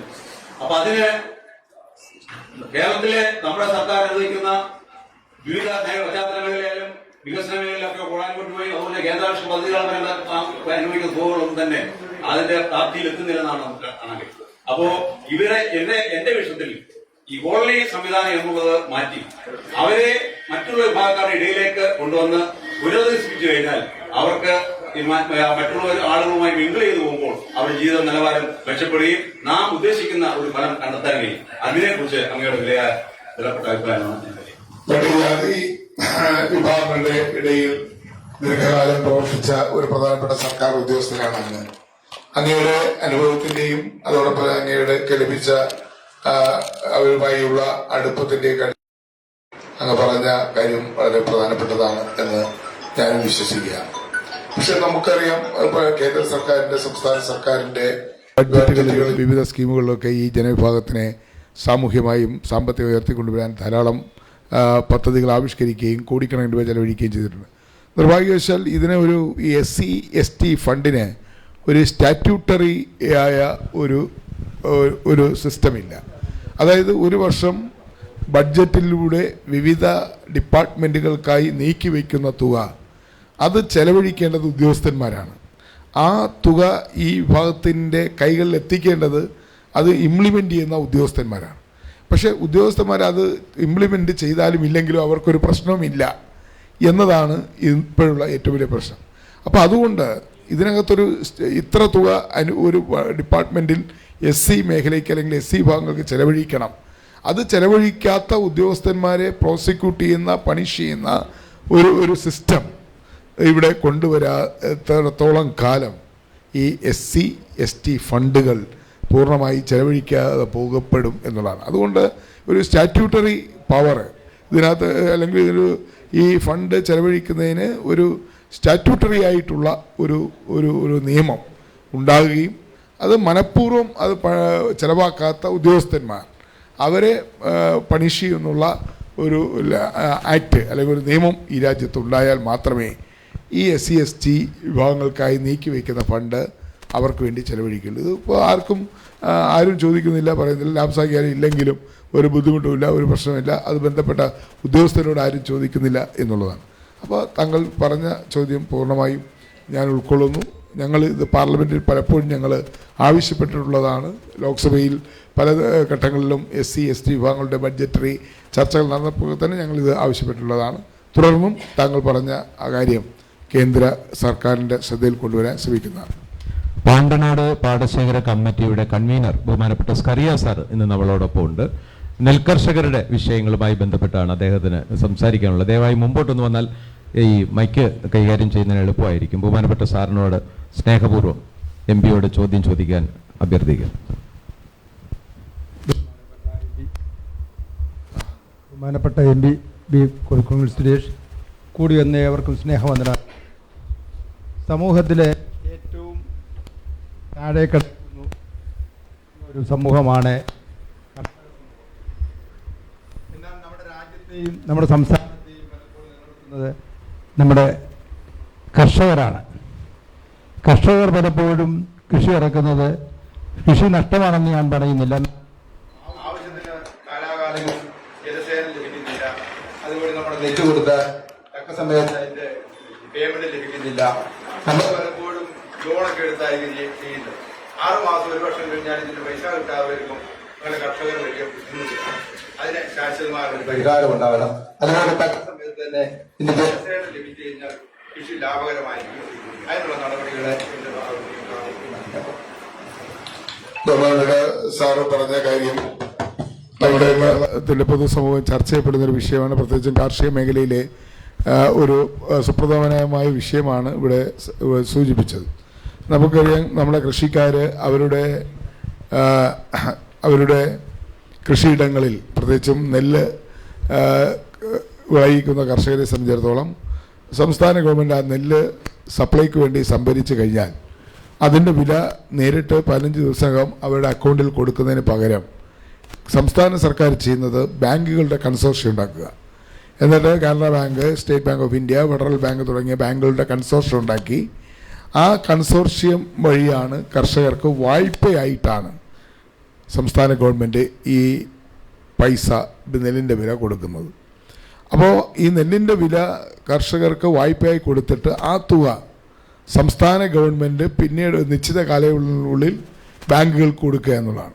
എന്നാൽ ഈ തുക സംസ്ഥാന ഗവൺമെൻറ് ബാങ്കുകൾക്ക് തിരിച്ചു കൊടുക്കാതിരിക്കുമ്പോഴാണ് ഈ കർഷകൻ വായ്പക്കാരനായി മാറുന്ന കർഷകന് ജപ്തി നോട്ടീസ് വരുന്നു, അവൻ്റെ സിബിൽ സ്കോർ ഉയരുന്നു, അവന് മറ്റൊരു ലോണും എടുക്കാൻ കഴിയാത്ത സാഹചര്യമുണ്ടാകുന്നു. ഇത് അശാസ്ത്രീയവും അപരിഷ്കൃതവുമായ ഒരു നടപടിയാണ്. എന്നാൽ ശ്രീ ഉമ്മൻചാണ്ടിയുടെ കാലത്തും അതുപോലെ തന്നെ ശ്രീ അച്യുതാനന്ദൻ ഉൾപ്പെടെയുള്ള മുഖ്യമന്ത്രിമാർ ഭരിച്ചപ്പോഴും ഈ സംവിധാനം ഉണ്ടായിരുന്നുവെങ്കിലും അവർ കൃത്യമായിട്ട് ഈ ബാങ്കിൽ നിന്ന് ഈ കൺസോർഷ്യം വഴി ബാങ്ക് കൺസോർഷ്യം വഴി കർഷകർക്ക് കൊടുത്തിരുന്ന ലോണിൻ്റെ തുക അല്ലെങ്കിൽ നെല്ലിൻ്റെ വില അത് ലോണായി കൊടുത്ത് കൃത്യമായി അടയ്ക്കുമായിരുന്നു. അതുകൊണ്ട് ഈ പ്രതിസന്ധി ഉണ്ടായിരുന്നില്ല. എന്നാൽ ശ്രീ പിണറായി വിജയൻ്റെ ഗവൺമെൻറ് അധികാരത്തിൽ വന്നതിന് ശേഷമാണ് ഈ പ്രതിസന്ധി ഉണ്ടായിരിക്കുന്നത്. കാരണം നെല്ല് സംഭരിച്ചു കൊണ്ട് പോയതിന് ശേഷം 15 ദിവസം കർഷകർക്ക് അവരുടെ അക്കൗണ്ടിൽ പണം കൊടുക്കണം. ആ പണം കൊടുക്കാൻ സംസ്ഥാന സർക്കാരിന് കഴിയുന്നില്ല. എന്ന് മാത്രമല്ല ബാങ്കുകൾക്ക് ഒരു ഹ്യൂജ് എമൗണ്ട് മുൻകാലങ്ങളിൽ ബാങ്കുകൾ നെല്ല് സംഭരിച്ച നെല്ലിൻ്റെ വില കൊടുത്തത് സംസ്ഥാന ഗവൺമെൻറ് ബാങ്കുകളിൽ അടയ്ക്കാത്തത് കൊണ്ട് അതിൻ്റെ വിക്ടിമാകുന്നത് വായ്പയായി ഈ വില കിട്ടിയ കർഷകരാണ്. ഇതൊരു ഞാൻ പറഞ്ഞല്ലോ അശാസ്ത്രീയവും അപരിഷ്കൃതമായ നയമാണ്. അതാണ് ഇന്നത്തെ പ്രതിസന്ധി. എന്തായാലും നമ്മൾ ആവശ്യപ്പെടുന്നത് കൃഷിക്കാരനെ വായ്പയായി നെല്ലിൻ്റെ വില കൊടുക്കുന്നതിന് പകരം സംസ്ഥാന ഗവൺമെൻറ് നേരിട്ട് 15 ദിവസത്തിന് നെല്ല് സംഭരിച്ച് 15 ദിവസത്തിനുള്ളിൽ ആ കൃഷിക്കാരൻ്റെ അക്കൗണ്ടിലേക്ക് നേരിട്ട് പൈസ നെല്ലിൻ്റെ വില കൊടുക്കുക എന്നുള്ളതാണ് നമ്മൾ ഉന്നയിക്കുന്ന ഡിമാൻഡ്. അത് സർക്കാർ ഇതുവരെ അംഗീകരിച്ചിട്ടുമില്ല, നടപ്പാക്കിയിട്ടുമില്ല. അതുകൊണ്ട് ഈ കാര്യം ഈ അവസ്ഥയിലാണ് ഇനിയും മുന്നോട്ട് പോകുന്നതെങ്കിൽ ഇതുപോലുള്ള പ്രതിസന്ധി കാർഷിക മേഖലയിൽ പ്രത്യേകിച്ചും നമ്മുടെ കുട്ടനാട് അപ്പർ കുട്ടനാട് മേഖലകളിലും പാലക്കാട് കൃഷിക്കാർക്കും നെൽകൃഷിക്കാർക്കും ഉണ്ടാകുമെന്നുള്ളതാണ്. നമ്മുടെ മേഖലയിലെ ഏറ്റവും പ്രധാനപ്പെട്ട ഒരു മേഖലയാണ് കശുവണ്ടി മേഖല. ഒരുപാട് ആളുകൾ ജോലി ചെയ്യുന്ന ഒരു മേഖലയാണ്. കശുവണ്ടി മേഖലയിലെ വിഷയങ്ങളുമായി ബന്ധപ്പെട്ട് കശുവണ്ടി മേഖലയിലെ ഒരു തൊഴിലാളിയായ ശ്രീ തടത്തിൽ സലീം ഈ അവസരത്തിൽ ചോദ്യം ചോദിക്കും. നമസ്കാരം. എനിക്ക് ചോദിക്കാനുള്ള കാര്യം, അങ്ങ് കശുവണ്ടി തൊഴിലാളികൾക്ക് പെൻഷൻ, ക്ഷേമ പെൻഷൻ കൂട്ടി നൽകി. അതിൽ അങ്ങയുടെ പങ്ക് വളരെ വലുതാണ്. അതിനെ ഞങ്ങൾ സ്വാഗതം ചെയ്യുന്നു. എന്നാൽ ഇപ്പോൾ കശുവണ്ടി മേഖല പൂർണ്ണമായും സ്തംഭിച്ചിരിക്കുന്ന ഒരു ഘട്ടത്തിലാണ്. ഇപ്പോൾ ഒരു തൊഴിലാളി 76 ജോലി ചെയ്തെങ്കിൽ മാത്രമേ അവർക്ക് ESA കിട്ടുന്നതുള്ളൂ. അതുപോലെ തന്നെ PF അതിൻ്റെ അനുവാദിക്കപ്പെട്ടാണ്. എന്നാൽ ആ നിയമം ഒന്ന് മാറ്റിയെടുക്കുവാൻ അങ്ങേക്ക് എന്ത് സാധിക്കാൻ പറ്റും? മറ്റൊരു ചോദ്യം നിർമ്മാണ മേഖലയെ സംബന്ധിച്ചാണ്. ഞാനൊരു നിർമ്മാണ മേഖലയിൽ വർക്ക് ചെയ്യുന്ന ഒരു വ്യക്തിയുടെ ആയതിൻ്റെ പേരിലാണ് ചോദിക്കുന്നത്. കഴിഞ്ഞ 13 മാസം കൊണ്ട് നിർമ്മാണ മേഖലയിലെ തൊഴിലാളികൾക്ക് പെൻഷൻ പോലും ലഭിക്കാത്ത ഒരു സാഹചര്യം. അവരുടെ കുട്ടികൾക്ക് ക്ഷേമനിധി ആനുകൂല്യങ്ങൾ കിട്ടുന്നില്ല. വിവാഹപ്രായമായ കുട്ടികൾക്ക് വിവാഹ ധനസഹായം കിട്ടുന്നില്ല. അത് എങ്ങനെ അങ്ങയുടെ ഭാഗത്ത് നിന്ന് കൊണ്ടുവരാൻ പറ്റുമോ എന്നുള്ളൊരു ചോദ്യമാണ്. വളരെ 2-3 ചോദ്യങ്ങളാണ് ശ്രീ തടത്തിൽ സലീം ചോദിച്ചിട്ടുള്ളത്. അതിൽ കശുവണ്ടി മേഖലയുമായി ബന്ധപ്പെട്ട ചോദ്യത്തിനാണ് ഉത്തരം പ്രധാനമായിട്ട് പറയാനുള്ളത്. കശുവണ്ടി വ്യവസായം ഒരു സീസണൽ വ്യവസായമാണ്. ഒരിക്കലും അതിന് വർഷത്തിൽ 100 ദിവസമോ 125 ദിവസമോ ഒന്നും തൊഴിൽ കൊടുക്കാൻ കഴിയില്ല. കാരണം തോട്ടണ്ടിയുടെ അവൈലബിലിറ്റി അനുസരിച്ചാണ് മിക്കവാറും കശുവണ്ടി, തോട്ടണ്ടി അല്ലെങ്കിൽ റോ കാഷ്നട്ട് വരുന്നത് വിദേശ രാജ്യങ്ങളിലാണ്. ടാൻസാനിയ, ഗിനിസാവോ തുടങ്ങിയ വിദേശ രാജ്യങ്ങളിൽ നിന്നാണ് ഇവിടെ കശുവണ്ടി, തോട്ടണ്ടി കൊണ്ടുവന്ന് അത് ഫാക്ടറികളിൽ എത്തിച്ച് അത് പ്രോസസ്സ് ചെയ്യുന്നത്. അപ്പോൾ അങ്ങനെ വരുമ്പോൾ ഉണ്ടാകുന്ന ആ ഒരു കശുവണ്ടിക്ക് ഉണ്ടാകുന്ന തോട്ടണ്ടിക്കുള്ള ഷോർട്ടേജ് പലപ്പോഴും നമ്മുടെ കമ്പനികളിൽ സ്ഥിരം ജോലി ലഭിക്കാതെ വരുന്നു. ഒരു 15 ദിവസം ജോലി കഴിഞ്ഞാൽ പിന്നെ 15 ദിവസം ജോലി ഇല്ലാതിരിക്കും, അല്ലെങ്കിൽ 10-30 ദിവസം ജോലിയില്ലായിരിക്കും.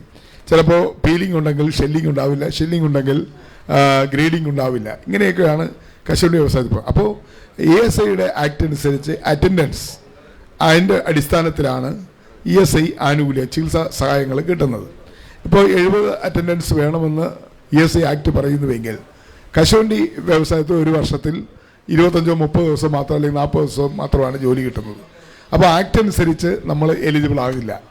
നമുക്ക് 75 ദിവസത്തെ ജോലി കിട്ടത്തുമില്ല. ഇതൊരു വലിയ സങ്കീർണമായ പ്രശ്നമാണ്. അതുകൊണ്ട് ഈ കശുവണ്ടി വ്യവസായത്തിലെ തൊഴിലാളികൾക്ക് മാത്രമായി ഈ നിയമത്തെ മാറ്റാനും കഴിയില്ല. അതുകൊണ്ട് ജോലിയില്ലാത്ത ദിവസങ്ങളിലെ കശുവണ്ടി തൊഴിലാളികളുടെ വിഹിതം അത് സംസ്ഥാന ഗവൺമെൻറ്റോ അതുപോലെ തന്നെ കശുവണ്ടി വികസന കോർപ്പറേഷനോ CAPEXോ അടയ്ക്കുവാൻ തയ്യാറാകണം എന്നുള്ളതാണ്.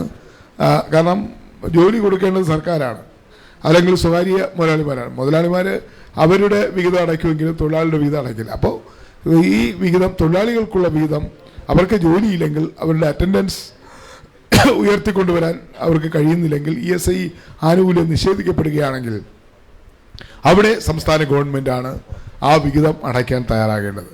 അതിന് സംസ്ഥാന ഗവൺമെൻറ്റിനെ പ്രേരിപ്പിക്കുക, സമ്മർദ്ദം ചെലുത്തുക എന്നുള്ളതാണ് നമ്മുടെ മുന്നിലുള്ള പോംവഴി. മറ്റു കാര്യങ്ങൾ പറഞ്ഞത് നമ്മുടെ ലേബർ സെക്ടറുമായി ബന്ധപ്പെട്ടാണ്. അതിനെ കുറിച്ച് പഠിച്ചിട്ട് ഞാൻ അഭിപ്രായം പറയാം. ശ്രീ സാനു ഒരു നാടൻപാട്ട് കലാകാരനാണ്. അദ്ദേഹം MP-യോട് ഒരു ചോദ്യം ഇപ്പോൾ ചോദിക്കും. എന്തപ്പൻ പാടിയ പാട്ട്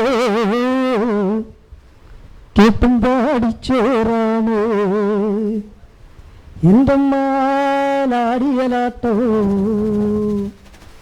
കണ്ടും പാടിച്ചോറാണ്. പാടിയ പാട്ടുകളെല്ലാം ചേറിൻ്റെ നേരുകളാണ്, ലാടിയ ലാട്ടങ്ങളെല്ലാം നെല്ലിൻ്റെ ലാട്ടങ്ങളാണ്. എപ്പോഴും ഞങ്ങൾ നാടൻപാട്ട് കലാകാരന്മാരോടൊപ്പം നിൽക്കുന്ന ഒരാളാണ് അത് ശ്രീ കൊടുക്കുന്ന സുരേഷ് MP. ഇനിയും അദ്ദേഹം ജയിച്ചു വന്നാൽ ഞങ്ങളോടൊപ്പം എങ്ങനെ ഉണ്ടാകും എന്നാണ് എനിക്ക് ചോദിക്കാനുള്ളത്. ശരിയാണ്. നാടൻപാട്ട് എന്ന് പറയുന്ന ഈ കലയിൽ ഏർപ്പെട്ടിരിക്കുന്ന ധാരാളം ചെറുപ്പക്കാരുണ്ട്. എന്നാൽ നമ്മുടെ സമൂഹം നെഞ്ചിലേറ്റുന്ന ഒരു കലാവിഭാഗമാണ് നാടൻപാട്ട്. നാടൻപാട്ട് നമ്മുടെ ജീവിതത്തിൻ്റെ ഒരു ഭാഗമായി മാറിയിരിക്കുന്നു. താങ്കളെപ്പോലെയുള്ള നൂറുകണക്കിന് കലാകാരന്മാർ ഈ നാടൻപാട്ട് എന്ന കല കൊണ്ട് ജീവിക്കുന്നവരുണ്ട്. തീർച്ചയായും നിങ്ങളുടെ കാര്യം കേന്ദ്ര സാഹിത്യ അക്കാദമി അതുപോലുള്ള കേന്ദ്ര ഗവൺമെൻറ്റുമായി ബന്ധപ്പെട്ട് ഇത്തരം കലാകാരന്മാർക്ക് ആനുകൂല്യങ്ങൾ നൽകുന്ന ആ സ്ഥാപനങ്ങളുമായി ബന്ധപ്പെട്ട് നിങ്ങൾക്ക് ഒരു ക്ഷേമനിധിയോ അല്ലെങ്കിൽ നിങ്ങൾക്ക് ഗ്രാൻഡോ അല്ലെങ്കിൽ എന്തെങ്കിലും സഹായങ്ങൾ ലഭ്യമാക്കുന്നതിന് തീർച്ചയായും MP എന്ന നിലയിൽ മുൻകൈ എടുക്കാമെന്ന് ഉറപ്പ് നൽകുകയാണ്. ശ്രീ ഫിലിപ്പ് വർഗീസ് നമ്മളോടൊപ്പം ഉണ്ട്. കേരളയിൽ വിരുദ്ധ ലൈൻ സമരത്തിൽ ചെങ്ങന്നൂർ താലൂക്ക് പ്രവർത്തിച്ച ആളാണ് അദ്ദേഹം. അദ്ദേഹത്തെ ഒരു ചോദ്യം ചോദിക്കുന്നത്. വളരെ പെട്ടെന്ന് തന്നെ ചോദിക്കാം. കഴിഞ്ഞ 2 വർഷത്തിന് മുമ്പ് MP ഞങ്ങളും ഈ സമയത്ത് ചെങ്ങന്നൂർ പോലീസ് സ്റ്റേഷനിൽ ജയിലിൻ്റെ അകത്തു സാറ് ഞങ്ങൾക്ക് വേണ്ടി സമരം ചെയ്തുകൊണ്ടിരിക്കും. സിന്ധുവിനും അറിയാവുന്ന കാര്യമാണ്. ഇപ്പം 2 വർഷത്തിന് മുമ്പ് 4 ദിവസം ജയിലിൻ്റെ അകത്തായിരുന്നെങ്കിലും ആ സമയത്ത് തന്നെ പോലീസ് ഒളിച്ചുകളി നടത്തിയ സ്ഥലത്ത് സാർ ഓടിച്ചെന്ന് അവിടെ നിന്നുകൊണ്ട് ആളുകളെ ബലമായിട്ട് പിടിച്ചു മാറ്റിയിരുന്ന സ്ഥാനത്ത് സാറ് തന്നെ ചെന്ന് ഞങ്ങൾക്ക് വേണ്ടി ഫൈറ്റ് ചെയ്ത് അന്നത്തെ ആ കല്ലിടിയിൽ നിർത്തലാക്കി. ഞങ്ങൾക്കത് മറക്കാൻ പറ്റാത്തൊരു അനുഭവമാണ്. സാറിനോട് എനിക്ക് പെട്ടെന്ന് തന്നെ ഞാൻ ചോദിക്കുന്നത്, ഈ കല്ലിടിയിൽ നടത്തി നമ്മൾ കല്ലുരുതി സാറ് തന്നെ വന്ന് കല്ലിട്ട് അവിടെ ഒരു വീടിന് ഭവനത്തിന് താക്കോൽദാനമൊക്കെ നടത്തി. ബാബു സാറൊക്കെ എൻ്റെ കാര്യത്തിലൊക്കെ ഉണ്ടായിരുന്നു. ഈ കല്ലിടിയിലൊക്കെ കഴിഞ്ഞു. കേസ് ഞങ്ങളുടെ മണ്ടയ്ക്ക് കിടക്കുകയാണ്. ഈ കേസിൻ്റെ നടപടി എന്തായി? സിന്ധു MC ചോദിച്ചതുപോലെ സിന്ധു MC ജാമ്യം നിന്നത് ഞാനാ. 4 ദിവസം കുളക്കര ജയിലിൽ കിടന്നോട് വന്ന സമയത്ത് ഈ സിന്ധു കേസിൻ്റെ പേരിലും അനേക കേസുകളുണ്ട്, ഞങ്ങളുടെ പേരിൽ അനേക കേസുകളുണ്ട്. ഇതിന് യാതൊരു നടപടി ഉണ്ടായിട്ടില്ല. ഈ വസ്തു ഈ പറഞ്ഞതുപോലെ ലോൺ എടുക്കാനൊന്നും പറ്റുന്നില്ലെന്ന് സാറിന് അറിയാം. ഇതിന് എന്തെങ്കിലും ഒരു നടപടി ഉണ്ടാകണം. അതിന് ശക്തമായിട്ടുള്ള നടപടി ഉണ്ടാകും. ഈ ഇലക്ഷൻ കഴിഞ്ഞ ശേഷം എന്തായി തീരും എന്നുള്ള ഞങ്ങൾക്കും ആശങ്കയുണ്ട്. സാറ് നിരന്തരം പേഴ്സണലായിട്ട് തന്നെ ഈ സമരത്തിന് മുൻകൈ എടുത്തു. അതിനോടൊപ്പം സാറിൻ്റെ കൂടെ തന്നെ ഞങ്ങൾ എല്ലാ കാര്യത്തിനും ഉണ്ടായിരുന്നു. അപ്പോൾ തുടർന്നുമുള്ള ഇതിന് നടപടിക്ക് ഞങ്ങളോടൊപ്പം ഉണ്ടാകണം. ഈ കേസ് പിൻവലിച്ച് ഈ പ്രൊജക്റ്റ് തന്നെ പിൻവലിക്കുന്നതിന് വേണ്ടി സാർ മുൻകൈ എടുക്കണമെന്ന് ഒന്ന് പറയുന്നു. രണ്ടാമത് പാടശേഖരത്തിൻ്റെ ഒരു പ്രസിഡന്റ് കൂടിയാണ് ഞാൻ. സാറിനറിയാം, ലോക്കലായിട്ടുള്ള കാര്യമാണ്. സാറിന് എതിരായിട്ട് നിൽക്കുന്ന ആളാണ് ഈ കൃഷിയോടൊക്കെ നടക്കുന്നത്. പക്ഷേ കൃഷി ചെയ്യാൻ വയ്യാത്തൊരു സാഹചര്യം ഇപ്പോൾ ഉണ്ടായിക്കൊണ്ടിരിക്കുന്നു. പ്രത്യേകിച്ച് ഞങ്ങളുടെ പാടശേഖരങ്ങളിൽ പന്നിശല്യമൊക്കെ വളരെ രൂക്ഷമായിട്ട് വന്നിട്ട് ഏക്കർ കണക്കിന് പാടശേഖരമാണ് കൃഷി നശിച്ചിരിക്കുന്നത്. പഞ്ചായത്തുകാരുടെ അടുത്ത് ചെന്നിട്ട് യാതൊരു രക്ഷയില്ല, മിനിസ്റ്ററുടെ അടുത്ത് ചെന്നിട്ട് യാതൊരു രക്ഷയില്ല. ഈ പാടശേഖരം വീണ്ടും ഞങ്ങൾ ഇപ്പോൾ സാറ് പറഞ്ഞ പോലെ ഞങ്ങൾ ഈ കൃഷി ഉപേക്ഷിക്കാനായിട്ട് വീണ്ടും തീരുമാനിച്ചിരിക്കുക. കാര്യം അവിടെ കൃഷി ചെയ്തിട്ട് ഫലമില്ല. ഇപ്പോൾ കൊയ്ത്ത് സമയമായിട്ട് ഏക്കർ കണക്കിന് പാടശേഖരത്തിലാണ് പന്നിശല്യം വരുന്നത്. ഇതിനും യാതൊരു പരിഹാരം ഉണ്ടാക്കാൻ പറ്റുന്നില്ല. MP എന്നുള്ള നിലയിൽ സാറിനെ കൊണ്ട് കഴിയുന്ന എന്ത് ചെയ്യാൻ കഴിയും എന്നത് മാത്രം ചോദിക്കുന്നു. സാർ ആദ്യം പറഞ്ഞ കേരളയിലുമായി ബന്ധപ്പെട്ട് നമ്മൾ നേരത്തെ ചർച്ച ചെയ്ത വിഷയമാണ്. എന്തായാലും നിങ്ങൾ കേരളയിനെതിരെ സമരം ചെയ്തവരോട് വളരെ അധികം ശത്രുതാ മനോഭാവത്തോടു കൂടിയാണ് ഇപ്പോഴും സർക്കാർ പെരുമാറുന്നത്. അതുകൊണ്ട് ഈ സർക്കാർ ഈ കേസുകൾ പിൻവലിക്കുമെന്ന് നമ്മൾക്ക് പ്രതീക്ഷിക്കാൻ കഴിയില്ല. അതുകൊണ്ട് 2024 ഇവിടെ ഒരു ഭരണമാറ്റം ഉണ്ടാകും. UDF നേതൃത്വത്തിലുള്ള ഒരു ഗവൺമെൻറ് അധികാരത്തിൽ വരുമ്പോൾ ആ ഗവൺമെൻറ് ചെയ്യാൻ പോകുന്ന ആദ്യത്തെ കാര്യം കേരളത്തിനെതിരായി സമരം ചെയ്തതിന്റെ പേരിൽ എടുത്തിരിക്കുന്ന കള്ളക്കേസുകൾ പിൻവലിക്കുക എന്നുള്ളതാണ്. അടുത്ത 2 വർഷവും കൂടി നമുക്ക് കാത്തിരിക്കേണ്ടി വരും. അതിനിടയിൽ എന്തെങ്കിലും സർക്കാർ ചെയ്യുകയാണെങ്കിൽ ബഹുമാനപ്പെട്ട കോടതിയിൽ നിന്ന് നമുക്ക് നീതി ലഭിക്കും എന്നുള്ള കാര്യത്തിൽ യാതൊരു സംശയവുമില്ല. അതാണ് കേരളവുമായി ബന്ധപ്പെട്ട് എനിക്ക് പറയാനുള്ളത്. പിന്നെ കാർഷിക മേഖലയിൽ തീർച്ചയായും വലിയ പ്രശ്നങ്ങൾ നിലനിൽക്കുകയാണ്. സംസ്ഥാന ഗവൺമെൻറ് കാർഷിക മേഖല പ്രശ്നങ്ങൾ പരിഹരിക്കുവാൻ യാതൊരു നടപടിയും സ്വീകരിക്കുന്നില്ല എന്നുള്ളതാണ്. ഇന്ന് കൃഷിയിൽ നിന്ന് കൃഷിക്കാർ അകന്നു പോകുന്ന, കൃഷി ഉപേക്ഷിക്കുന്ന ഒരു സാഹചര്യം നിലനിൽക്കുന്നത്. അതിൽ പല കാരണങ്ങളുണ്ട്. ഈ കാരണങ്ങളൊന്നും അഡ്രസ്സ് ചെയ്യാൻ സംസ്ഥാന ഗവൺമെൻറ് കഴിയുന്നില്ല എന്നുള്ളതാണ്. മാത്രമല്ല, കൃഷി വകുപ്പ് കൈകാര്യം ചെയ്യുന്നത് CPI ആണ്. വർഷങ്ങളിൽ ഇടതുപക്ഷ ജനാധിപത്യ മന്ത്രിസഭയിൽ CPI ആണ് ഈ വകുപ്പ് കൈകാര്യം ചെയ്തത്. അവരുടെ കെടുകാര്യസ്ഥയും ദീർഘവീക്ഷണമില്ലായ്മയും ഒക്കെയാണ് നമ്മുടെ കാർഷിക മേഖലയിൽ പ്രതിസന്ധി സൃഷ്ടിച്ചിരിക്കുന്നത്. അവർക്ക് കൃഷിയെക്കുറിച്ച് യാതൊരു ധാരണയുമില്ല എന്നുള്ളതാണ്. എന്നാൽ VV രാഘവനെ പോലെയുള്ള, അതോടൊപ്പം തന്നെ വളരെ പ്രഗത്ഭരായ CPI മന്ത്രിമാർ മുൻകാലങ്ങളിൽ EK നായനാരുടെ മന്ത്രിസഭയിലേക്ക് തന്നെ കൃഷി വകുപ്പ് അവർ കൈകാര്യം ചെയ്തപ്പോൾ കൃഷിക്കാർക്ക് ഗുണകരമായ പല തീരുമാനങ്ങളും എടുത്തിട്ടുണ്ട്. അതുപോലെ കോൺഗ്രസ് ഗവൺമെൻറ് കാലത്തും അത്തരത്തിലുള്ള PP ജോർജ് മാഷും KR ഗൗരിയമ്മയൊക്കെ കൃഷി വകുപ്പ് മന്ത്രിമാരായിരുന്നപ്പോൾ കർഷകരുടെ ഏത് ബുദ്ധിമുട്ടുണ്ടായിരുന്നാലും കൃത്യമായി അഡ്രസ്സ് ചെയ്യുന്ന നടപടികൾ ഉണ്ടായിട്ടുണ്ട്. എന്നാൽ ഇപ്പോൾ കേരളത്തിലെ കൃഷിമന്ത്രിമാർ, ഇടതുപക്ഷ മുന്നണി ഗവൺമെൻറ്റിലെ കൃഷിമന്ത്രിമാർ, അവർക്ക് കർഷകരുടെ നെല്ലിൻ്റെ വില കിട്ടിയാലും കിട്ടിയില്ലെങ്കിലും കുഴപ്പമില്ല, പാടശേഖരം മട വീണാൽ മടകുത്താൻ പണം കൊടുത്തില്ലെങ്കിലും കുഴപ്പമില്ല, ഒന്നും ചെയ്യാത്ത, ഒരു കാര്യത്തിലും തീരുമാനമെടുക്കാൻ കഴിയാത്ത, കർഷകരെ പരമാവധി എങ്ങനെ ബുദ്ധിമുട്ടിക്കാൻ കഴിയുമോ അത് മാത്രം ആലോചിക്കുന്ന മന്ത്രിമാരാണ് ഇവിടെ ഉള്ളത്. അതുകൊണ്ടാണ് കാർഷിക ഇത്തരം പ്രതിസന്ധി ഉണ്ടായിരിക്കുന്നത്. തീർച്ചയായും അങ്ങ് പറഞ്ഞ ഈ കാര്യത്തോട് നമുക്ക് എല്ലാവർക്കും ഒരുമിച്ച് നിന്ന് കർഷകർക്ക് വേണ്ടി പോരാട്ടം നടത്താം എന്നാണ് എനിക്ക് പറയാനുള്ളത്. പ്രിയപ്പെട്ട ശ്രീ സലീം നമ്മുടെ മേഖലയിലെ ഒരു സജീവ സാന്നിധ്യമാണ്. അദ്ദേഹം സാറേ നമസ്കാരം. സാറ് ഞങ്ങളുടെ MP ആയിട്ട് കുറേ കാലങ്ങളായിട്ട് തുടർന്ന് വരികയാണ്. ഇനി വരുന്ന തെരഞ്ഞെടുപ്പിലും അങ്ങയ്ക്ക് ഈ മണ്ഡലത്തെ പ്രതിനിധീകരിക്കാനും പാർലമെന്റിൽ പോയി വ്യാപാര മേഖലയിൽ ഉള്ള പ്രതിസന്ധികൾ, പിന്നെ വൻകിട സ്ഥാപനങ്ങൾ, വൻകിട മേഖലയിൽ പ്രവർത്തിക്കുന്ന പ്രസ്ഥാനങ്ങൾ കടന്നു വരികയും ചെറുകിട മേഖലയിൽ കച്ചവടം ചെയ്യുന്ന ചെറിയ തൊഴിലവസരങ്ങൾ ചെയ്ത് ജീവിക്കുന്നവർക്ക് ജീവിക്കാൻ പറ്റാത്ത തരത്തിലുള്ള ബുദ്ധിമുട്ടുകളിലേക്ക് വന്നിരിക്കുകയാണ്. അപ്പം അങ്ങനെയൊക്കെ ഞങ്ങൾക്ക് വേണ്ടി എന്ത് ചെയ്യാൻ കഴിയും? അത് ഒരു ചോദ്യമാണ്. പിന്നെ ഈ ചെറുകിട മേഖലയിൽ തൊഴിലവസരങ്ങൾ ചെയ്യുന്ന ലക്ഷക്കണക്കിനായ കുടുംബങ്ങളുണ്ട്. അവർക്ക് വേണ്ടി അങ്ങ് പുതിയ കാര്യങ്ങൾ എന്ത് ചെയ്യാൻ കഴിയും എന്നത് ഒരു ചോദ്യം. പിന്നെ ഇപ്പോഴാണെങ്കിൽ നാട്ടിൽ കത്തി ജ്വലിച്ച് നിൽക്കുന്ന ഒരു പ്രശ്നമാണ് പൗരത്വ നിയമ ഭേദഗതി ബില്ല്. ഇതിനു വേണ്ടി സാറിന്റെ വ്യക്തമായ അഭിപ്രായവും പ്രസ്ഥാനത്തിന്റെ അഭിപ്രായവും എന്തായിരിക്കും എന്നുകൂടി വിശദീകരിച്ചാൽ കൊള്ളാം. പൗരത്വ ഭേദഗതി നിയമത്തെ സംബന്ധിച്ച് കോൺഗ്രസ് പാർട്ടി അതിന്റെ പ്രകടന പത്രികയിൽ തന്നെ പറഞ്ഞിട്ടുണ്ട്, ഈ തെരഞ്ഞെടുപ്പിൽ കോൺഗ്രസ് നേതൃത്വം നൽകുന്ന ഇന്ത്യ സഖ്യം അധികാരത്തിൽ വന്നാൽ BJP ഗവൺമെന്റ് അല്ലെങ്കിൽ നരേന്ദ്രമോദി സർക്കാർ വർഷങ്ങൾക്ക് മുമ്പ് പാസാക്കി ഇപ്പോൾ നടപ്പാക്കാൻ ഉദ്ദേശിക്കുന്ന പൗരത്വ ഭേദഗതി നിയമം പിൻവലിക്കും എന്ന് കോൺഗ്രസ് പാർട്ടി അതിന്റെ മാനിഫെസ്റ്റോയിൽ പറഞ്ഞിട്ടുണ്ട്. ആ മാനിഫെസ്റ്റോ അനുസരിച്ച്, കാരണം നിങ്ങൾക്കറിയാം തെലങ്കാനയിലും കർണാടകത്തിലും മാനിഫെസ്റ്റോയിൽ എന്ത് പറഞ്ഞുവോ അതെല്ലാം ആഴ്ചകൾക്ക് തന്നെ നടപ്പാക്കിയ സർക്കാരാണ് കോൺഗ്രസ് സർക്കാർ. അതുകൊണ്ട് തന്നെ പൗരത്വ ഭേദഗതി നിയമം കേന്ദ്രത്തിൽ കോൺഗ്രസ് നേതൃത്വത്തിലുള്ള ഇന്ത്യ സഖ്യം അധികാരത്തിൽ വന്നാൽ ആദ്യം കേന്ദ്ര സർക്കാർ തീരുമാനിക്കാൻ പോകുന്നത് പൗരത്വ ഭേദഗതി നിയമം പിൻവലിക്കുന്ന ഉത്തരവ് ഇറക്കുക എന്നുള്ളതാണ് എന്ന കാര്യം അറിയിക്കുകയാണ്. രണ്ടാമത് നമ്മുടെ കച്ചവടക്കാരെ സംബന്ധിച്ചിടത്തോളം, ചെറുകിട ഇടത്തരം വ്യാപാരി സമൂഹത്തെ സംബന്ധിച്ചിടത്തോളം വലിയ പ്രതിസന്ധിയാണ്. കാരണം GST, അശാസ്ത്രീയമായ GST അടിച്ചേൽപ്പിച്ചും അതോടൊപ്പം തന്നെ ഓൺലൈൻ ബിസിനസ്, ഓൺലൈനിന്റെ കച്ചവടങ്ങൾ വളരെ ശക്തിപ്പെടുന്നതിന്റെ അടിസ്ഥാനത്തിൽ നമ്മുടെ നാട്ടുപുറങ്ങളിലെയും നമ്മുടെ നഗരങ്ങളിലെയും ഇടത്തര ചെറുകിട നഗരങ്ങളിലെയും ഒക്കെ തന്നെ കച്ചവടക്കാര് രാവിലെ മുതൽ വൈകുന്നേരം വരെ വെറുതെ കട തുറന്ന് അവസാനം കടപൂട്ടി വീട്ടിൽ പോകുന്ന ഒരു അവസ്ഥയാണ് ഇപ്പോൾ നിലനിൽക്കുന്നത്. ഇത് വലിയ പ്രതിസന്ധിയിലേക്കാണ് കച്ചവടക്കാരെ കൊണ്ടെത്തിച്ചത്. അതുകൊണ്ട് തന്നെ കേരള വ്യാപാരി വ്യവസായി സമൂഹം ശക്തമായ പ്രക്ഷോഭം നടത്തുകയും അടുത്ത കാലത്ത് കാസർഗോഡ് നിന്ന് തിരുവനന്തപുരത്തേക്ക് മാർച്ച് നടത്തുകയും ചെയ്തു. തീർച്ചയായും നിങ്ങളുടെ വ്യാപാരി വ്യവസായി സമൂഹത്തിൻ്റെ വിഷയങ്ങൾ ഇന്നത്തെ സംസ്ഥാന സർക്കാരും കേന്ദ്ര സർക്കാരും കൊണ്ടുവരുന്ന നികുതിയും GST ഉൾപ്പെടെയുള്ള പ്രശ്നങ്ങൾ വെച്ചുകൊണ്ട് വ്യാപാരി വ്യവസായ സമൂഹത്തിന് കച്ചവടം നടത്തി അല്ലെങ്കിൽ ബിസിനസ് നടത്തി അവർക്ക് ജീവിക്കാനും അവരുടെ കുടുംബങ്ങളെ പോറ്റാനുള്ള ഒരു സാഹചര്യവും കൂടി ഉണ്ടാകണം. അത് നോക്കാതെയുള്ള പല തീരുമാനങ്ങളാണ് എടുത്തിരിക്കുന്നത്. ഇത് നിശ്ചയമായും സർക്കാർ പുനഃപരിശോധിക്കേണ്ടതാണ്. GSTയിൽ ആവശ്യമായ പരിഷ്കാരങ്ങൾ വരുത്തേണ്ടതാണ്. ഓൺലൈൻ കച്ചവടം നിയന്ത്രിക്കേണ്ടതുമാണ്. ഇക്കാര്യത്തിൽ വ്യാപാരി വ്യവസായ സമൂഹം നിങ്ങളോടൊപ്പമാണ്. ഞങ്ങൾ നിങ്ങൾക്ക് പൂർണ്ണമായ പിന്തുണ, നിങ്ങളുടെ പ്രക്ഷോഭത്തിന് ഞങ്ങളുടെ പൂർണ്ണമായ പിന്തുണയുണ്ട്. വ്യാപാരി വ്യവസായി ഏകോപന സമിതി മുമ്പ് ഡൽഹിയിൽ നടത്തിയിട്ടുള്ള സമരങ്ങൾക്ക് ഞങ്ങളുടെ പിന്തുണ നൽകുകയും ആ സമരത്തിനായി അവിടെ എത്തിച്ചേർന്ന 10,000-കണക്കിന് വ്യാപാരി വ്യവസായികൾക്ക് എല്ലാ സൗകര്യങ്ങളും ചെയ്തു കൊടുക്കാൻ മുൻപന്തിയിൽ ഉണ്ടായിരുന്ന ഒരു ജനപ്രതിയാണ് ഞാൻ.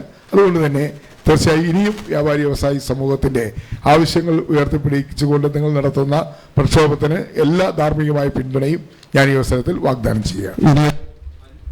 5ഓളം ചോദ്യങ്ങളുണ്ട്. ആ ചോദ്യങ്ങൾ എല്ലാവരും വളരെ ദൂരെ നിന്ന് MP കാണാനും ചോദ്യം ചോദിക്കാനും വേണ്ടി വന്നതാണ്. അതുകൊണ്ട് ആരെയും ഇല്ല. അതുകൊണ്ട് നിർബന്ധമായിട്ടും ഇനി ചോദിക്കുന്ന ആളുകൾ ഒറ്റ വാക്കിൽ ചോദ്യം ചോദിച്ച് MP വളരെ പെട്ടെന്ന് മറുപടി പറഞ്ഞ് ആരെയും നിരാശരാക്കാതെ നമുക്ക് അവസാനിപ്പിക്കും. നമ്മുടെ ഇവിടുത്തെ പാരൽ കോളേജ് മേഖലയിൽ ഇതിന്റെ സംസ്ഥാന കമ്മിറ്റിയുടെ വൈസ് പ്രസിഡന്റായിട്ടിരിക്കുന്ന ആതിര ജോൺസൺ, ജില്ലാ വൈസ് പ്രസിഡന്റ്, ക്ഷമിക്കണം, ജില്ലാ വൈസ് പ്രസിഡന്റ് ആതിര ജോൺസൺ. പെട്ടെന്ന് ചെറിയ വാക്കുകൾ. മാവേലിക്കരയുടെ ജനനായകന് അഭിവാദ്യങ്ങൾ. നമ്മുടെ സമൂഹത്തില് അഭ്യസ്തവിദ്യരായ ധാരാളം ആൾക്കാര് മദ്യത്തിനും മയക്കുമരുന്നിനും അടിമപ്പെടാൻ നമ്മുടെ സമൂഹത്തെ പിടിച്ചു നിർത്തുന്നതിന് ഈ പ്രസ്ഥാനം വളരെയധികം ഉപകരിക്കുന്നുണ്ട്. നമ്മുടെ പാർലമെന്റേറിയനായ നമ്മുടെ പ്രേമചന്ദ്രൻ MP പോലും ഈ പ്രസ്ഥാനത്തിലൂടെ കടന്നു വന്നതാണ്. പക്ഷേ എല്ലാവരും അവഗണിക്കപ്പെടുന്ന ഒരു പ്രസ്ഥാനമാണ് ഈ പാരൽ കോളേജ് പ്രസ്ഥാനം എന്ന് പറയുന്നത്. ധാരാളം ആൾക്കാർ ഈ കോവിഡ് കാലഘട്ടത്തിൽ പോലും ധാരാളം ആൾക്കാര് പട്ടിണി മൂലം കഴിഞ്ഞ ഒരു പ്രസ്ഥാനമാണ് പാരൽ കോളേജ്. ആരാണ് ശ്രദ്ധിക്കപ്പെട്ടില്ല. ഒരു ബിസ്ക്കറ്റ്, അവരുടെ കുഞ്ഞുങ്ങൾക്ക് ഒരു ബിസ്ക്കറ്റ് വാങ്ങിക്കാൻ പോലും ഇല്ലാതെ കഷ്ടപ്പെട്ടവർ എനിക്ക് അറിയാനായിട്ട് സാധിക്കും. അത് കഴിഞ്ഞ് 10-60 വർഷം ഈ ഫീൽഡിൽ നിന്നിട്ട് മാരകമായ രോഗങ്ങൾക്ക് അടിമപ്പെട്ട് ചികിത്സയ്ക്കായിട്ട് കഷ്ടപ്പെടുന്നവരെ എനിക്ക് അറിയാൻ സാധിച്ചിട്ടുണ്ട്. ഞാൻ ഈ ഫീൽഡിൽ വർക്ക് ചെയ്യുകയാണ്. അന്നേരം അതിന്റെ ഒരു ഉത്തരവാദിത്തപ്പെട്ട ഒരു അംഗം എന്ന നിലയിൽ നമ്മുടെ 26-ാം തീയതി തിരഞ്ഞെടുപ്പിന് ശേഷം ക്യാബിനറ്റ് മിനിസ്റ്ററായിട്ട് ചാർജ് എടുക്കുമ്പോൾ ആ അവസരത്തിലാണ് ഞങ്ങളുടെ ഈ പ്രസ്ഥാനത്തിന് ആ പാർലമെന്റിൽ ഞങ്ങൾക്ക് വേണ്ടി ശബ്ദം മുഴക്കണം. ഈ പ്രസ്ഥാനത്തിന് വേണ്ടുന്ന എല്ലാ സഹകരണവും നൽകണം. എന്ത് ചെയ്യാൻ പറ്റുമെന്ന് കൂടി ചിന്തിക്കണമെന്ന് കൂടി ഈ അവസരത്തിൽ ഞാൻ ഓർമ്മിപ്പിക്കുന്നു. ആഗ്രഹത്തിന് ഞാനെന്ന് പറയുന്നു. പക്ഷേ എന്താണെന്ന് എങ്ങനെയായിരിക്കും ജനങ്ങളുടെ വിധിയെഴുത്തുന്നതിനെ സംബന്ധിച്ച് തെരഞ്ഞെടുപ്പ് കഴിഞ്ഞ് പറയാൻ പറ്റും. പക്ഷെ നമുക്ക് പ്രതീക്ഷയുണ്ട്, പ്രത്യാശയുണ്ട്. ഇന്നത്തെ ഈ ഭരണകൂടത്തെ താഴെ ഇറക്കി കോൺഗ്രസ് നേതൃത്വം നൽകുന്ന ഒരു സർക്കാർ, ഒരു ബഹുസ്വരതയുടെ സർക്കാർ ഈ രാജ്യത്ത് അധികാരത്തിൽ നമ്മളെല്ലാവരും പ്രതീക്ഷിക്കുന്നു. അങ്ങനെ ആകട്ടെ എന്ന് ഞങ്ങളെല്ലാവരും ആഗ്രഹിക്കുന്നു. മന്ത്രിയാകുന്നതിനേക്കാൾ അല്ലെങ്കിൽ അതുപോലുള്ള പദവികൾ ലഭിക്കുന്നതിനേക്കാൾ ഏറ്റവും പ്രധാനം ഈ വർഗീയ ഫാസിസ്റ്റ് ഭരണത്തെ താഴെ ഇറക്കി നമ്മുടെ രാജ്യത്തിൻ്റെ ബഹുസ്വരതയെ നിലനിർത്തി മുന്നോട്ട് പോകുന്ന ഒരു ഗവൺമെൻറ് ഉണ്ടാകുക എന്നുള്ളതാണ്. അത് നമ്മുടെ എല്ലാവരുടെയും ഈ രാജ്യത്തിൻ്റെ പൊതു താല്പര്യത്തിന് അത്യാവശ്യമാണ്. അതിനുവേണ്ടി നമ്മളെല്ലാവരും ഒരുമിച്ച് പ്രവർത്തിക്കണം എന്നാണ് എനിക്ക് പറയാനുള്ളത്. പാരൽ കോളേജുകളുടെ കാര്യം പറഞ്ഞ് ഞാനും ഒരു പാരൽ കോളേജ് അധ്യാപകനായിരുന്നു. പ്രേമേന്ദ്രൻ മാത്രമല്ല, ഞാനും പ്രീ ഡിഗ്രിയൊക്കെ കഴിഞ്ഞപ്പോൾ വേറെ മാർഗമൊന്നുമില്ലാത്തത് കുറച്ചു കാലം ഇങ്ങനെ പാരൽ കോളേജിൽ പോയി അവിടെ നിന്ന് കിട്ടുന്ന വരുമാനം കൊണ്ട് ജീവിച്ച ഒരാളാണ്. അതുകൊണ്ട് പാരൽ കോളേജ് അധ്യാപകരോടും പാരൽ കോളേജ് വിദ്യാഭ്യാസത്തോടും വളരെ ചെറുപ്പത്തിൽ തന്നെ ചേർന്ന് നിന്ന ഒരാളെന്ന നിലയിൽ ആതിര ജോൺസൺ പറഞ്ഞ കാര്യത്തിൽ പൂർണ്ണമായി യോജിക്കുന്നു. അതിന് ചെയ്യാവുന്ന കാര്യങ്ങൾ അതിൻ്റെ അപ്രോപ്രിയേറ്റ് വേദിയിൽ ഉന്നയിക്കും എന്ന് ഈ അവസ്ഥയിൽ ഉറപ്പ് നൽകുകയാണ്. ശ്രീമതി ഷിജിന, ശ്രീ പ്രബീഷ് രണ്ടുപേരും ദമ്പതികളാണ്. ലൈബ്രറി അസിസ്റ്റന്റായി UIT മാന്നാർ അവിടെയാണ് ശ്രീമതി ഷിജിന ജോലി ചെയ്യുന്നത്. പ്രബീഷ് DB കോളേജ് പരിമല അവിടുത്തെ സ്റ്റാഫായിട്ട് ജോലി ചെയ്യുന്നു. അവർ രണ്ടുപേരും ഈ ഒരു മീറ്റിങ്ങിൽ വളരെ ബന്ധപ്പെട്ട് വളരെ ഷോർട്ട് നോട്ടീസിലാണ് ഞാൻ അറിയിച്ചത്. എങ്കിലും എത്തിച്ചേർന്നതിനുള്ള വലിയ സന്തോഷം അറിയിക്കുന്നു. നിങ്ങൾക്ക് ചോദിക്കാനുള്ള ചോദ്യങ്ങൾ വളരെ ചെറിയ വാക്കുകൾ. ആദ്യമായി വിജയാശംസകൾ നേരുകയാണ്. സാറ്, ഞങ്ങൾ എയ്ഡഡ് കോളേജുകളിൽ അധ്യാപകർക്ക് UGC സ്കെയിൽ ശമ്പളം നൽകുമ്പോൾ ആ കോളേജിലെ തന്നെ അനധ്യാപക ജീവനക്കാർക്ക് ശമ്പളം UGC ശമ്പളം അല്ല ഞങ്ങൾ ആവശ്യപ്പെട്ടത്, അവർക്കൊരു പാക്കേജ് നടപ്പിലാക്കണം എന്ന് പറഞ്ഞ് പാർലമെൻറ്റ് ധർണ നടത്തുകയും അതിനുവേണ്ടി സമരത്തിന് നേതൃത്വം കൊടുത്ത് സാറായിരുന്നു. അതിനുവേണ്ടി പാർലമെൻറ്റിൽ ഈ വിഷയം ഉന്നയിക്കുകയും ചെയ്തു. അതിൻ്റെ ബാക്കി നടപടിക്രമങ്ങൾ എന്തായിരിക്കും എന്നാണ് അറിയേണ്ടത്. ഇപ്പോൾ എന്തായാലും ഈ നിലവിലുള്ള ഗവൺമെൻറ് കാലാവധി തീരുകയാണ്. ഇനിയിപ്പോൾ 2024 ഏപ്രിൽ 26 തെരഞ്ഞെടുപ്പ് കഴിഞ്ഞതിന് ശേഷം ജൂൺ 4 റിസൾട്ട് വന്നതിന് ശേഷം പുതിയ ഗവൺമെൻറ് രൂപീകരിക്കും. ആ ഗവൺമെൻറ് അധികാരത്തിൽ വന്നതിന് ശേഷം ഈ വിഷയം വീണ്ടും കേന്ദ്ര സർക്കാരിൻ്റെ ശ്രദ്ധയിൽ കൊണ്ടുവരാൻ വേണ്ടി ശ്രമിക്കുന്നതാണ്. നമസ്കാരം സാർ. ആദ്യം തന്നെ വിജയാശംസകൾ നേരുകയാണ്. സാർ എന്തായാലും വിജയിച്ചു വരുമെന്ന് ഉറപ്പുണ്ട്. ഈ വരുന്ന ഇലക്ഷനിൽ വമ്പിച്ച ഭൂരിപക്ഷത്തിൽ സാർ വിജയിക്കട്ടെ. ഞങ്ങൾ ഓരോരുത്തരുടെയും പ്രാർത്ഥനയുണ്ട് സാറിൻ്റെ കൂടെ. ആദ്യമായിട്ടാണ് ഒരു MP-യോട് ഇത്ര അടുത്ത് നിന്ന് സംസാരിക്കാൻ ഒരു അവസരം കിട്ടുന്നത്. പിന്നെ എപ്പോഴും സാറ് നല്ല ചിരിച്ച മുഖത്തോടെയാണ് കാണുന്നത്. ആ ചിരി ഒന്നും മുഖത്ത് ഉണ്ടാവട്ടെ. ഇനി ഞാൻ എൻ്റെ ചോദ്യത്തിലേക്ക് വരുന്നു. കേരള യൂണിവേഴ്സിറ്റിയുടെ കീഴിൽ പ്രവർത്തിക്കുന്ന UIT-യിലാണ് ഞാൻ വർക്ക് ചെയ്യുന്നത്. മറ്റുള്ള ആർട്സ് ആൻഡ് സയൻസ് കോളേജിലുള്ള പോലെയുള്ള സൗകര്യങ്ങൾ UIT-ക്ക് സാറിന് ഇനി നൽകാൻ പറ്റുമോ? എന്തൊക്കെ സൗകര്യങ്ങൾ നമുക്ക് ചെയ്തു തരാൻ പറ്റും എന്നുള്ളതാണ് എൻ്റെ ഒരു ചെറിയൊരു ചോദ്യം. UIT യൂണിവേഴ്സിറ്റികളുടെ കീഴിലുള്ള സ്ഥാപനങ്ങളാണ്. പക്ഷേ അവിടെ പഠിക്കുന്ന കുട്ടികളിൽ നിന്ന് ഫീസ് വാങ്ങിക്കൊണ്ടാണ് UIT, സൗജന്യമായിട്ടല്ല അവിടെ കുട്ടികളെ പഠിപ്പിക്കുന്നത്. അവരിൽ നിന്ന് ഫീസ് നാമമാത്രമായത് എന്തായിരുന്നാലും അവരെ കുട്ടികളിൽ നിന്ന് ഫീസ് വാങ്ങിക്കുന്നുണ്ട്. അപ്പോൾ അങ്ങനെ ഫീസ് ഇല്ലാതെ സൗജന്യമായിട്ടാണെങ്കിലും ഓക്കെ. പക്ഷേ ഫീസ് വാങ്ങിച്ച് കുട്ടികളെ പഠിപ്പിക്കുമ്പോൾ അതിനാവശ്യമായ ഫെസിലിറ്റിയും ഉണ്ടാക്കി കൊടുക്കാൻ യൂണിവേഴ്സിറ്റി ബാധ്യസ്ഥമാണ്. എന്നാൽ ഫീസ് പിരിക്കുകയും സൗകര്യങ്ങൾ കൊടുക്കാതിരിക്കുകയും ചെയ്യുന്ന ഒരു സാഹചര്യമാണ് നിലവിലുള്ളത്. SC മാത്രമല്ലല്ലോ അവിടെ പഠിക്കുന്നത്. അപ്പോൾ അതുകൊണ്ട് SC വിഭാഗങ്ങളിൽ പോയി ഫീസ് വാങ്ങിച്ച പിന്നെ SC-ക്കാർ അങ്ങോട്ട് വരത്തേ ഇല്ല. അതാണ് അവരുടെ സ്ഥിതി. എന്തായാലും ഈ UIT-യിൽ ധാരാളം കുട്ടികൾ ഇന്ന് പോയി പഠിക്കുന്നുണ്ട്. സാധാരണ ആർട്സ് ആൻഡ് സയൻസ് കോളേജുകളിൽ അഡ്മിഷൻ കിട്ടാത്ത കുട്ടികൾ പോകുന്നത് UIT-കളിലാണ്. ഈ UIT-ക്ക് ഇൻഫ്രാസ്ട്രക്ചർ കുറവാണ്, ഫണ്ട്സ് കുറവാണ്. യൂണിവേഴ്സിറ്റി കുട്ടികളിൽ നിന്ന് ലഭിക്കുന്ന പിരിക്കുന്ന ഫീസ് ഉപയോഗിച്ച് UIT-യുടെ സൗകര്യങ്ങൾ മെച്ചപ്പെടുത്താൻ ശ്രമിക്കുന്നില്ല എന്നുള്ളതാണ്. ഈ കാര്യത്തിൽ ബഹുമാനപ്പെട്ട ഇവിടെ മാഡം പറഞ്ഞ കാര്യം വളരെ ഗൗരവമുള്ളതാണ്. അത് ബന്ധപ്പെട്ട വേദികളിൽ തീർച്ചയായും ഞങ്ങൾ ഉന്നയിക്കുന്നതാണ് എന്ന കാര്യം അറിയിക്കുന്നു. അഡ്വക്കേറ്റ് വള്ളികുന്നം പ്രസാദ് നമ്മളോടൊപ്പം ഉള്ളത് നമ്മുടെ വലിയ അഭിമാനമാണ്. അദ്ദേഹം അഡ്വക്കേറ്റ്സ് അസോസിയേഷൻ, SC/ST അഡ്വക്കേറ്റ്സ് അസോസിയേഷൻ്റെ സംസ്ഥാന പ്രസിഡന്റാണ്. അദ്ദേഹം ഭാരതീയ ദലിത് സാഹിത്യ അക്കാദമിയുടെ അവാർഡ് വിന്നറാണ്. ഒരു നിറഞ്ഞ കയ്യടിയോടുകൂടി അദ്ദേഹത്തെ നമുക്ക് സ്വാഗതം ചെയ്യാം. അദ്ദേഹം ഇപ്പോൾ ചോദ്യം ചോദിക്കുന്നതാണ്. ഹലോ, ആദരണീയനായ MP-ക്ക്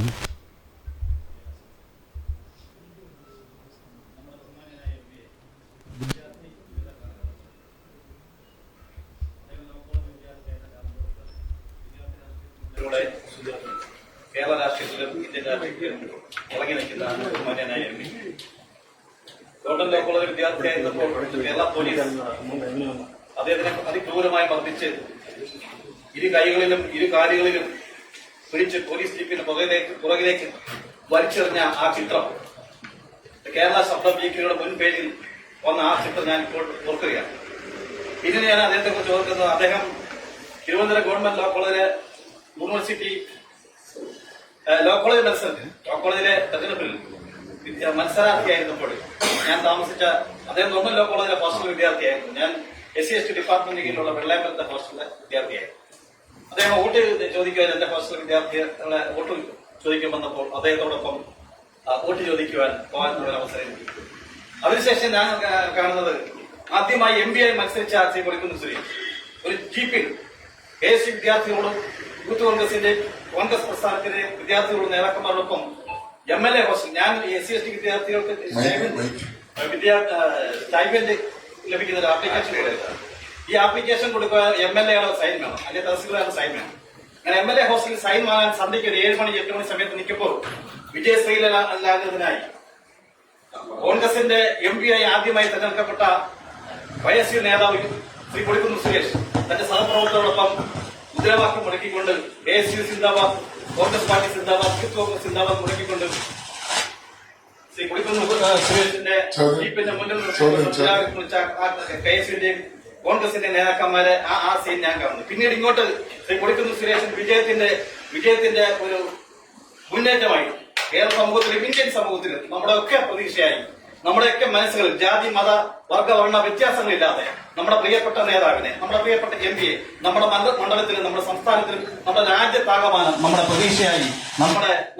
പ്രതീക്ഷയായി നമ്മൾ ഉയർത്തിക്കൊണ്ട് വരുന്ന ശ്രീ കൊടിക്കുന്നിൽ സുരേഷ്, അദ്ദേഹത്തിനോട് എനിക്ക് ചോദിക്കാനുള്ളത്, SC/ST വിഭാഗത്തിൽപ്പെട്ട വിദ്യാർത്ഥികൾക്ക് ഈ ഇടതുപക്ഷ ഗവൺമെന്റ് അധികാരത്തിൽ വന്നതിന് ശേഷം സ്റ്റൈപ്പൻഡ് കഴിഞ്ഞ പ്രീ ഡിഗ്രിക്ക് +2 +1 കോഴ്സിൽ പഠിച്ച കുട്ടികൾക്ക് അവർ ഡിഗ്രി തലത്തിലായപ്പോൾ പോലും ആ +1 +2 കാലഘട്ടത്തിൽ വിദ്യാഭ്യാസ ആനുകൂല്യം നാളുവരെ കിട്ടിയിട്ടില്ല.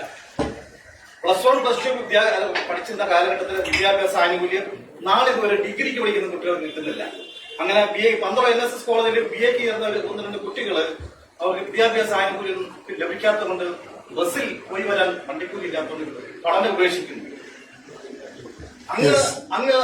അങ്ങ് ജയിച്ചു വന്നു കേരളത്തിലെ UPA ഗവൺമെന്റ് ഇന്ത്യയിൽ അധികാരത്തിൽ വരികയും നമ്മുടെ നേതൃത്വത്തിലുള്ള കോൺഗ്രസിന്റെ നേതൃത്വത്തിലുള്ള ഗവൺമെന്റ് അധികാരത്തിൽ വരുമ്പോൾ SC/ST ഇന്ത്യൻ പോപ്പുലേഷന്റെ ഏതാണ്ട് 1/4 22.5% ജനസംഖ്യയുള്ള ഇന്ത്യൻ പോപ്പുലേഷൻ നിർണായക ഘടകമാണ് SC/ST. ഈ വിഭാഗത്തിന്റെ മുന്നേറ്റത്തിൽ, സാമൂഹിക സാമ്പത്തിക മുന്നേറ്റത്തിന് വേണ്ടി ഒരു സ്പെഷ്യൽ പാക്കേജ് ഉണ്ടാക്കുവാൻ വേണ്ടി ഉള്ള ഒരു അങ്ങനെ ക്യാബിനറ്റ് മിനിസ്റ്റർ ആയിരിക്കും അങ്ങനെ ഒരു സ്പെഷ്യൽ പാക്കേജ് ഉണ്ടാക്കുവാൻ നമ്മുടെ SC/ST വിദ്യാർത്ഥികളുടെ സ്കോളർഷിപ്പുമായി ബന്ധപ്പെട്ട് പറയുമ്പോൾ സംസ്ഥാനത്തിന് മാത്രമല്ല കേന്ദ്ര ഗവൺമെൻറ് കൊടുക്കുന്ന സ്കോളർഷിപ്പിലും വലിയ കാലതാമസമുണ്ട്. കേരളത്തിലും അത് വല്ലാത്ത ഒരു അനീതിയാണ് ഈ വിദ്യാർത്ഥികളോട് കാണിച്ചുകൊണ്ടിരിക്കുന്നത്. ഇതൊരു ഒരു ഒരു വലിയ പ്രശ്നമായി തന്നെ നിൽക്കുകയാണ്.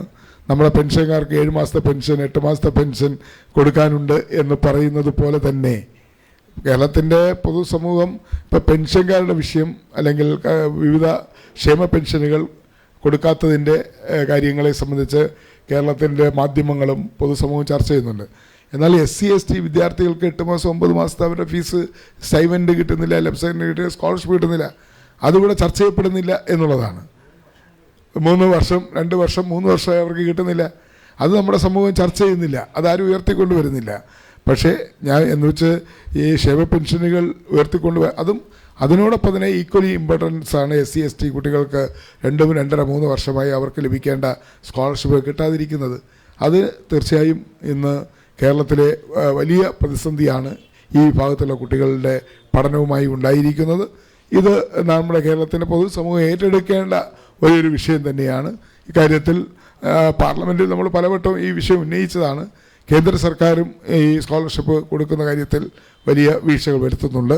ഈ വിഷയം അടുത്ത ലോക്സഭയിൽ അഗ്രസീവായി ഉന്നയിക്കാൻ MP എന്ന നിലയിൽ ഞാൻ വീണ്ടും ജയിച്ചാൽ ശ്രമിക്കുന്നതാണ് എന്നറിയിക്കും. അമൃതപ്രിയ നമ്മുടെ യൂണിവേഴ്സിറ്റി കോളേജിലെ വിദ്യാർത്ഥിയാണ്. നമ്മളിപ്പോൾ ഇരിക്കുന്നതിൽ ഏറ്റവും പ്രായം കൊണ്ട് ഇളയ ആളാണ്. ഒരു നല്ല നർത്തകിയാണ്. കരാട്ടയിൽ ബ്ലാക്ക് ബെൽറ്റ് കിട്ടിയ ആളാണ്. അടുത്ത് നിൽക്കുമ്പോൾ സൂക്ഷിക്കണം.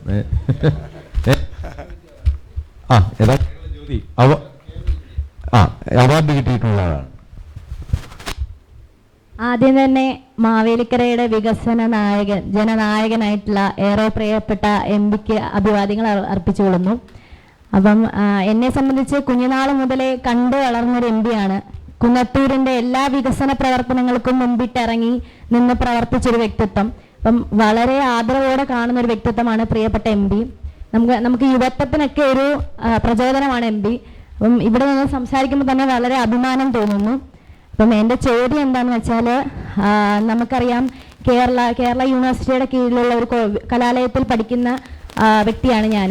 അപ്പം എൻ്റെ കലാലയത്തിൽ തന്നെ ഒരുപാട് വിദ്യാർത്ഥികൾ ഡിഫറൻ്റ്ലി ഏബിൾഡ് ആയിട്ടുള്ള വിദ്യാർത്ഥികളുണ്ട്. അപ്പം അങ്ങനെയുള്ള വിദ്യാർത്ഥികൾക്ക് നമ്മുടെ കായിക രംഗത്ത് ഇപ്പം +2 വരെയുള്ള കാലഘട്ടങ്ങളിൽ അവർ കായിക രംഗത്ത് സെപ്പറേറ്റ് ആയിട്ട് ഡിഫറൻ്റ്ലി ഏബിൾഡിന് മത്സരങ്ങൾ സംഘടിപ്പിക്കാറുണ്ട്. പക്ഷേ ഡിഗ്രി തലങ്ങളിലേക്ക് എത്തുമ്പോൾ ആ വിദ്യാർത്ഥികൾ നോർമൽസിൻ്റെ കൂടെ മത്സരിക്കുന്നൊരു സാഹചര്യമാണ്. അപ്പം അവർക്ക് ആ ഒരു പരിഗണന കിട്ടുന്നില്ല.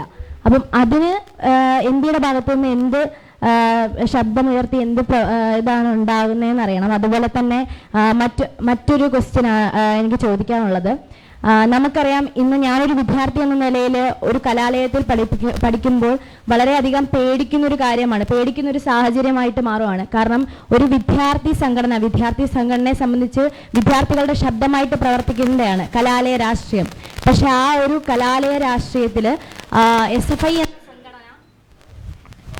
SFI എന്ന സംഘടന തികച്ചും ഒരു കലാലയ രാഷ്ട്രീയത്തിൽ നിന്നും ഉപരി അതൊരു കൊലപാതക രാഷ്ട്രീയത്തിലേക്ക് മാറിയ ഒരു സാഹചര്യമാണ് നമ്മളിന്ന് കണ്ടുകൊണ്ടിരിക്കുന്നത്. അപ്പോൾ ഒരു വിദ്യാർത്ഥി എന്ന നിലയിൽ ഒരു കലാലയത്തിൽ പഠിക്കുമ്പോൾ വളരെയധികം ഭയത്തോടെ പഠിച്ചു വരുന്നൊരു സാഹചര്യമാണ്. അപ്പം അതിന് ഏറ്റവും വലിയ ഉദാഹരണമാണ് ഇപ്പം വെറ്റിനറി കോളേജിൽ നടന്ന സിദ്ധാർത്ഥിൻ്റെ ഇഷ്യൂ. അത് നമ്മൾ ഒരു ചെറിയ സംഭവമായിട്ട് കാണേണ്ടതല്ല, വളരെ പ്രാധാന്യത്തോടെ അത് കേന്ദ്രത്തിലും സംസാരിക്കേണ്ട ഒരു ഇഷ്യൂ ആണ്. അപ്പം ഒരുപാട് തരത്തിലുള്ള വിദ്യാർത്ഥികൾ നേരിടുന്ന വിഷയമാണ് ഈ ഒരു സംഘടനയുടെ ഭാഗത്തു നിന്നുണ്ടാവുന്നത്.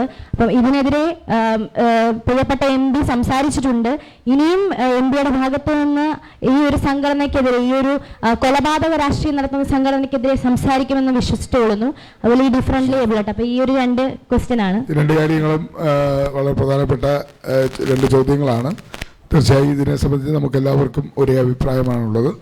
ഡിഫറൻ്റ്ലി ഏബിൾഡ് ആയിട്ടുള്ള ആളുകളുടെ സാമൂഹികമായ അവരുടെ പിന്നോക്കാവസ്ഥയും അവരനുഭവിക്കുന്ന ജീവിത പ്രയാസങ്ങൾ പരിഹരിക്കുന്നതിന് ഞങ്ങൾ ഫലപ്രദമായ ഇടപെടലുകൾ പലപ്പോഴും നടത്തിയിട്ടുണ്ട്. പാർലമെൻറ്റിലെ വിവിധ മന്ത്രാലയങ്ങളുടെ ചർച്ചകളിൽ പങ്കെടുക്കുമ്പോഴൊക്കെ തന്നെ MPമാർ അക്കാര്യത്തിൽ ഒറ്റക്കെട്ടായി തന്നെ ഈ വിഭാഗത്തിന് ലഭിക്കേണ്ട എല്ലാ ആനുകൂല്യങ്ങളെ സംബന്ധിച്ചും അവർക്ക് നൽകേണ്ട പരിരക്ഷയെക്കുറിച്ചൊക്കെ ഞങ്ങൾ നിരന്തരം പാർലമെൻറ്റിൽ സംസാരിക്കാറുണ്ട്. ഇപ്പോൾ നമ്മുടെ കലാലയങ്ങളിൽ നടക്കുന്ന അതിക്രമങ്ങൾ, കൊലപാതകങ്ങൾ, നമ്മുടെ ഹോസ്റ്റലിൽ സിദ്ധാർത്ഥൻ്റെ കാര്യം ഇവിടെ പറയുകയുണ്ടായി. ഇതിനെ സംബന്ധിച്ചും നമുക്കാർക്കും വ്യത്യസ്തമായ അഭിപ്രായമില്ല. ആ അഭിപ്രായത്തോട് പൂർണ്ണമായി നമ്മൾ യോജിക്കുന്നു. നമ്മുടെ കേരളത്തിൻ്റെ പൊതുസമൂഹം, പ്രത്യേകിച്ച് വിദ്യാർത്ഥി സമൂഹം, ഇത്തരത്തിൽ ഗുണ്ടായുസവും കൊലപാതക രാഷ്ട്രീയവും ഒക്കെ ക്യാമ്പസുകൾ നടത്തുന്നവരെ ഒറ്റപ്പെടുത്തുക, അത്തരം വിദ്യാർത്ഥി സംഘടനകളിൽ ഞങ്ങൾ അംഗങ്ങളാകില്ല, ഞങ്ങൾ അവരെ പ്രോത്സാഹിപ്പിക്കില്ല, അംഗങ്ങളാകില്ല എന്ന ഒരു തീരുമാനം വിദ്യാർത്ഥികൾ എടുത്താൽ മാത്രമേ ഇത്തരത്തിലുള്ള അക്രമങ്ങളും അതുപോലെ തന്നെ കൊലപാതകങ്ങളൊക്കെ നടത്തി നമ്മുടെ ക്യാമ്പസിനെ ചോരക്കളമാക്കുന്നവരിൽ നിന്ന് നമ്മുടെ വിദ്യാർത്ഥികളെ രക്ഷിക്കാൻ കഴിയുള്ളൂ. അങ്ങനെ ആ ഒരു ചിന്താഗതിയിലേക്ക് കേരളത്തിൻ്റെ പൊതുസമൂഹവും വിദ്യാർത്ഥി സമൂഹവും വരട്ടെ എന്ന് ഞാൻ ആശംസിക്കാം. അമൃത ചങ്ങനാശ്ശേരി ബാറിലെ ഏറ്റവും യുവ അഭിഭാഷകരിൽ ഒരാളാണ്. വലിയ പ്രതീക്ഷയോടുകൂടി ചങ്ങനാശ്ശേരി നോക്കി നിൽക്കുന്ന ഒരു അഭിഭാഷകയാണ്. ഇപ്പോൾ ചെറിയ ചോദ്യം. സർ, വിദ്യ കൊണ്ട് പ്രബുദ്ധരാകുക എന്നാണല്ലോ.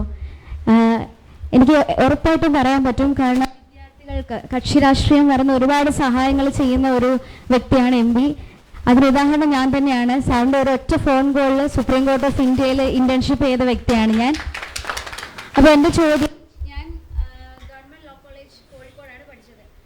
അപ്പോൾ നമുക്ക് നിലവിൽ 4 ഗവൺമെന്റ് ലോ കോളേജുകളേ ഉള്ളൂ. ഗവൺമെന്റ് ലോ കോളേജുകളിൽ പഠിക്കുന്നതിന്റെ ബെനിഫിറ്റ് എല്ലാവർക്കും അറിയാമായിരിക്കും. ഫീസ് താരതമ്യേന വളരെ കുറവായിരിക്കും. അതുപോലെ തന്നെ സംവരണം ഉള്ളവർക്ക് ഫീസ് ആനുകൂല്യം നല്ല രീതിയിലുണ്ട്. പക്ഷെ പ്രൈവറ്റ് കോളേജുകളിൽ പഠിക്കുമ്പോൾ നമുക്ക് ഡൊണേഷൻ ആയിട്ടും കോഷൻ ഡിപ്പോസിറ്റ് ആയിട്ടും വലിയൊരു ഹ്യൂജ് എമൗണ്ട് ആവുന്നുണ്ട്. അപ്പൊ ഇത്തരത്തില് നമുക്ക് ആകെ തിരുവനന്തപുരം, കോഴിക്കോട്, തൃശ്ശൂർ, എറണാകുളത്ത് മാത്രമേ ഗവൺമെന്റ് ലോ കോളേജുകളുണ്ട്. അപ്പൊ അതിനെന്തെങ്കിലും സാറിന്റെ ഏതെങ്കിലും തരത്തിലുള്ള ഒരു ആക്ഷൻ ഉണ്ടാവുമോ? രണ്ടാമത്തെ ചോദ്യം, ഏറ്റവും കൂടുതൽ വിദ്യാർത്ഥികളെ ബുദ്ധിമുട്ടുന്ന ഒരു കാര്യമാണ് ഇ-ഗ്രാൻസുമായിട്ട് ബന്ധപ്പെട്ട്. കാരണം ഞാൻ LLB പഠിച്ചുകൊണ്ടിരുന്ന സമയത്ത് എനിക്ക് ആ സമയത്ത് കിട്ടേണ്ട ഇ-ഗ്രാൻസ് 2 വർഷം പെൻഡിങ് ആയത് ഈ ഇലക്ഷൻ ആയപ്പോഴാണ് കയറിയത്. 800 രൂപ. ഇവിടെ വിദ്യാർത്ഥികൾക്ക് കിട്ടുന്ന ഇ-ഗ്രാൻസ് എന്ന് പറയുന്നത് ഒറ്റക്കണക്കിന് പൈസയല്ല, 200, 500, 700 അങ്ങനെ ചെറിയ തുകയാണ്. പക്ഷെ അത് വളരെ കാലങ്ങളായിട്ട് പെൻഡിങ് ആണ്. അപ്പൊ സാധാരണക്കാർക്കായിട്ടുള്ളവർക്ക് അത് ഭയങ്കര ബുദ്ധിമുട്ടാണ്. ഞാൻ പഠിക്കുന്ന സമയത്ത് എനിക്ക് പൈസ കിട്ടാനായിട്ട് ഞാനും എന്റെ സുഹൃത്തുക്കളൊക്കെ പാർട്ട് ടൈം ജോലിക്ക് പോയിട്ടാണ് നമ്മുടെ ആവശ്യങ്ങൾക്ക് വേണ്ടി ചെയ്തത്. അപ്പൊ അത്തരത്തില് ഏതെങ്കിലും സാമ്പത്തിക സഹായം വിദ്യാർത്ഥികൾക്ക്? ഞാനും ലോ കോളേജിലാണ് പഠിച്ചത്. തിരുവനന്തപുരത്തെ ഗവൺമെന്റ് ലോ കോളേജിലാണ് പഠിച്ചത്. 5 വർഷ LLB കോഴ്സിന്റെ ആദ്യ ബാച്ചുകാരനാണ് ഞാനും. അതുകൊണ്ട് തന്നെ ഗവൺമെന്റ് ലോ കോളേജിൽ പഠിച്ച അനുഭവത്തിന്റെ അടിസ്ഥാനത്തിൽ പറയുമ്പോൾ ഇവിടെ നമ്മൾ പറഞ്ഞ കാര്യത്തോട് ഞാൻ പൂർണ്ണമായി യോജിക്കുന്നു. സ്വകാര്യ ലോ കോളേജുകളിൽ പോയി പഠിക്കുക വലിയ പ്രയാസമുള്ള കാര്യമാണ്. സർക്കാർ ലോ കോളേജിൽ പഠിക്കുമ്പോൾ നമുക്ക് സ്റ്റൈഫൻഡ്, ലെപ്സ ഗ്രാൻഡും ഒക്കെ SC വിദ്യാർത്ഥികൾ ലഭിക്കും. അതുകൊണ്ട് ഒരു പരിധിവരെ പിടിച്ചിരിക്കാൻ കഴിയും. പക്ഷേ സ്വകാര്യ ലോ കോളേജുകളിൽ, അതായത് സ്വാശ്രയ സെൽഫ് ഫൈനാൻസിംഗ് ലോ കോളേജുകൾ അതിനുള്ള സൗകര്യമില്ല. പക്ഷേ അത് സെൽഫ് ഫൈനാൻസിംഗ് കോളേജിൽ പഠിക്കുന്ന വിദ്യാർത്ഥികൾക്കും ഇതേ ആനുകൂല്യങ്ങൾ നൽകണമെന്നുള്ള അഭിപ്രായത്തോട് ഞാൻ യോജിക്കുന്നു. ഇക്കാര്യത്തിൽ കേന്ദ്ര നിയമ മന്ത്രാലയവുമായി ബന്ധപ്പെട്ട് ഈ വിഷയം അവരുടെ ശ്രദ്ധയിൽ കൊണ്ടുവന്ന് അവരെ കൊണ്ട് സംസ്ഥാന ഗവൺമെന്റിന് നിർദ്ദേശങ്ങൾ കൊടുക്കുന്നതിന് വേണ്ടി ശ്രമിക്കാം എന്ന് ഈ അവസ്ഥയിൽ പറയാൻ ആഗ്രഹിക്കാം. അംഗൻവാടി മേഖല വളരെ പ്രധാനപ്പെട്ട ഒരു മേഖലയാണ്. അംഗൻവാടി ടീച്ചേഴ്സിൽ ഒരാൾ എംപിയോട് ചോദ്യം ചോദിക്കാൻ വേണ്ടി എത്തിച്ചതാണ്. മാഡം, വളരെ ചുരുങ്ങിയ വാക്കുകൾ. എംപിക്ക് ഉടൻ തന്നെ യോഗത്തിന് പോകേണ്ടതുണ്ട്. ഒരുപാട് കാര്യങ്ങൾ ചോദിക്കാനുണ്ടെന്ന് എനിക്കറിയാം. നിങ്ങൾ പോയി. ഒരുപാട് കാര്യങ്ങളുണ്ട് ചോദിക്കാൻ. ആദ്യമേ വിജയശ്രീലാളിതനായിട്ട് തീരട്ടെ എന്ന് ആശംസിക്കുന്നു, പ്രാർത്ഥിക്കുന്നു. പിന്നെ ഞാൻ വന്നത് അംഗൻവാടി പ്രതിനിധീകരിച്ചാണ് എങ്കിലും ഞാനത് പറയുകയാണ്. ഞങ്ങളുടെ ഹോണറേറിയം വളരെ ഞങ്ങൾക്ക് കിട്ടുന്ന സാലറി എന്ന് പറഞ്ഞാൽ ഹോണറേറിയമാണ്. അത് സാറ് അതിനൊരു പരിഹാരം കണ്ടെത്തണം. ഞങ്ങൾക്ക് തുച്ഛമായ പൈസയാണ് കിട്ടുന്നത്. അതിലും വളരെ ഉപരിയായിട്ട് പെൻഷൻ ആകുന്ന ഒരു വ്യക്തിക്ക് 2000 രൂപയാണ് പെൻഷൻ കിട്ടുന്നത്. അത് ഇന്നത്തെ കാലഘട്ടത്തില് വളരെയധികം ബുദ്ധിമുട്ട് ഉള്ള ഒരു കാര്യമാണ്. അപ്പൊ ഇപ്പോഴും പെൻഷനായ ആളുകൾക്ക് 2000 രൂപ വെച്ച് കിട്ടാത്ത വ്യക്തികളുണ്ട്. ഒരു ക്യാൻസർ പേഷ്യന്റ് തന്നെ ഉണ്ട്. അവർ വാടക വീട്ടിലാണ് ജീവിക്കുന്നത്. അത് അവർക്ക് വളരെയധികം ബുദ്ധിമുട്ടാണ്. അതുകൊണ്ട് സാർ അതിന് ഞങ്ങൾക്ക് ഇനിയുള്ള കാലഘട്ടത്തിൽ ഞങ്ങൾക്ക് നല്ലൊരു പെൻഷൻ തുക ഞങ്ങൾക്ക് അനുവദിച്ചു തരണം. അതുപോലെ തന്നെ ഞങ്ങൾക്ക് രജിസ്ട്രേഷനുകൾ 21 രജിസ്ട്രേഷനുകൾ കംപ്ലീറ്റ് ചെയ്യുന്നതിനോടൊപ്പം ഞങ്ങൾക്ക് പുതിയ മിഷൻ വന്നതിനോടൊപ്പം അത് ഞങ്ങൾക്കൊരു ട്രാൻസ്ഫോൺ തന്നിട്ടുണ്ട്. വളരെയധികം ബുദ്ധിമുട്ടുള്ളൊരു കാര്യമാണ്. ഞങ്ങൾക്ക് ആ ജോലിയും ചെയ്യണം, 21 രജിസ്റ്റർ കംപ്ലീറ്റ് ചെയ്യണം. അതിനോടൊപ്പം ഞങ്ങളുടെ അംഗൻവാടിയിൽ പഠിക്കുന്ന കുട്ടികൾക്ക് ആ കുട്ടികൾ നമ്മുടെ അംഗൻവാടിയിൽ വന്ന് പഠിച്ചതിന് ശേഷം സ്കൂളുകളിൽ നമുക്ക് ഒരു ചെറിയ സർട്ടിഫിക്കറ്റ് തന്നാൽ ആ പഠിക്കുന്ന കുട്ടികളെ ആ സ്കൂളിലേക്ക് ആക്കണമെന്നുള്ളൊരു നിയമ നടപടികൾ എടുത്താൽ വളരെയധികം ഉപകാരമാണ്. എന്താ പറയുന്നത്? ഇപ്പോൾ നിലവിലുള്ള കാലാവധി കഴിയുന്ന ലോക്സഭ 17ാം ലോക്സഭയാണ്. 17ാം ലോക്സഭയില് അംഗൻവാടി വർക്കർമാരുടെയും ഹെൽപ്പർമാരുടെയും വിഷയത്തെ സംബന്ധിച്ച് നിങ്ങളുടെ ഓണറേറിയം, പെൻഷൻ ഉൾപ്പെടെയുള്ള ഗ്രാറ്റുവിറ്റി ഉൾപ്പെടെയുള്ള കാര്യങ്ങളെ സംബന്ധിച്ച് ഒരു സ്വകാര്യ ബില്ല് BSPയുടെ അംഗമായ ഹൃദേശ് പാണ്ഡെ ലോക്സഭയിൽ അവതരിപ്പിച്ചിരുന്നു. ഏതാണ്ട് 6 മാസത്തോളം എല്ലാ വെള്ളിയാഴ്ചയാണ് ഈ സ്വകാര്യ ബില്ലുകളുടെ ചർച്ച നടക്കുന്നത്. ആ ഒരു തുടർച്ചയായ 6 മാസത്തോളം ആ ബില്ലിന്മേൽ ചർച്ച നടന്നിരുന്നു. ഒരുപാടുപ്പെട്ട മിക്കവാറും എല്ലാ MPമാരും ആ ചർച്ചയിൽ പങ്കെടുത്തു. എല്ലാവരും ഒരേ സ്വരത്തിൽ അംഗൻവാടി വർക്കർമാരെ, ഞാൻ നേരത്തെ പറഞ്ഞത് കേന്ദ്ര ഗവൺമെന്റ് അല്ലെങ്കിൽ സംസ്ഥാന ഗവൺമെന്റ് ജീവനക്കാരെ അംഗീകരിച്ചുകൊണ്ട് ആ സർക്കാർ ജീവനക്കാർ കൊടുക്കുന്ന മുഴുവൻ ശമ്പളവും ആനുകൂല്യങ്ങളും കൊടുക്കണമെന്ന കാര്യത്തിൽ എല്ലാവരും ഒറ്റക്കെട്ടായി തന്നെ അഭിപ്രായം പറഞ്ഞു. ഞാനും ആ ഡിബേറ്റിൽ പങ്കെടുത്തിരുന്നു. അതുകൊണ്ട് ഞാൻ മലയാളത്തിലാണ് പ്രസംഗിച്ചത്. കാരണം നമ്മുടെ നാട്ടിലെ മലയാളികളായ അംഗൻവാടി വർക്കർമാർക്ക്, ഹെൽപ്പർമാർക്കും മനസ്സിലാകാൻ നമ്മളിങ്ങനെ പ്രസംഗിച്ചതും കാര്യങ്ങൾ പറഞ്ഞതും സാധാരണ ഇംഗ്ലീഷിലാണ് പ്രസംഗിക്കുന്നത്. അത് മാറ്റിയിട്ട് മലയാളത്തിൽ ഏതാണ്ട് 15 മിനിറ്റ് സമയം പ്രസംഗിച്ചു. മന്ത്രി സ്മൃതി ഇറാനിയാണ് സോഷ്യൽ വെൽഫെയറിന്റെ മന്ത്രി. അവരാണ് സഭയിൽ ഉണ്ടായിരുന്നത്. ആ സമയത്ത് ഈ പറഞ്ഞ കാര്യങ്ങളെല്ലാം തന്നെ ആ ചർച്ചയിൽ പങ്കെടുത്തുകൊണ്ട് ഉന്നയിച്ചിട്ടുണ്ട്. അതിന് മറുപടി ഇതുവരെയും പറഞ്ഞിട്ടില്ല. ഈ ലോക്സഭയുടെ കാലാവധി എന്തായാലും തീരുമ്പോഴും പിന്നെ ആ ബില്ല് ഓട്ടോമാറ്റിക്കായിട്ട് ഉണ്ടായില്ല, അല്ലെങ്കിൽ ആ ബില്ലിന്റെ ഇല്ലാതാവും. ആ ബില്ല് പിന്നെ ചർച്ചയൊന്നും വരത്തില്ല. വീണ്ടും അടുത്ത ലോക്സഭ ഒരു കോൺസ്റ്റിറ്റ്യൂട്ട് ചെയ്യുമ്പോൾ ഈ ബില്ല് അല്ലെങ്കിൽ അംഗൻവാടി വർക്കർമാരുടെ ഏതെങ്കിലും MPമാർ ഈ ബില്ല് ചർച്ച ചെയ്യാൻ വേണ്ടി വീണ്ടും പോവുകയും ആ സമയത്തും ഈ വിഷയങ്ങൾ തീർച്ചയായും ഞങ്ങൾ ഉന്നയിക്കാം എന്ന് യോജിച്ച് അറിയിക്കാം.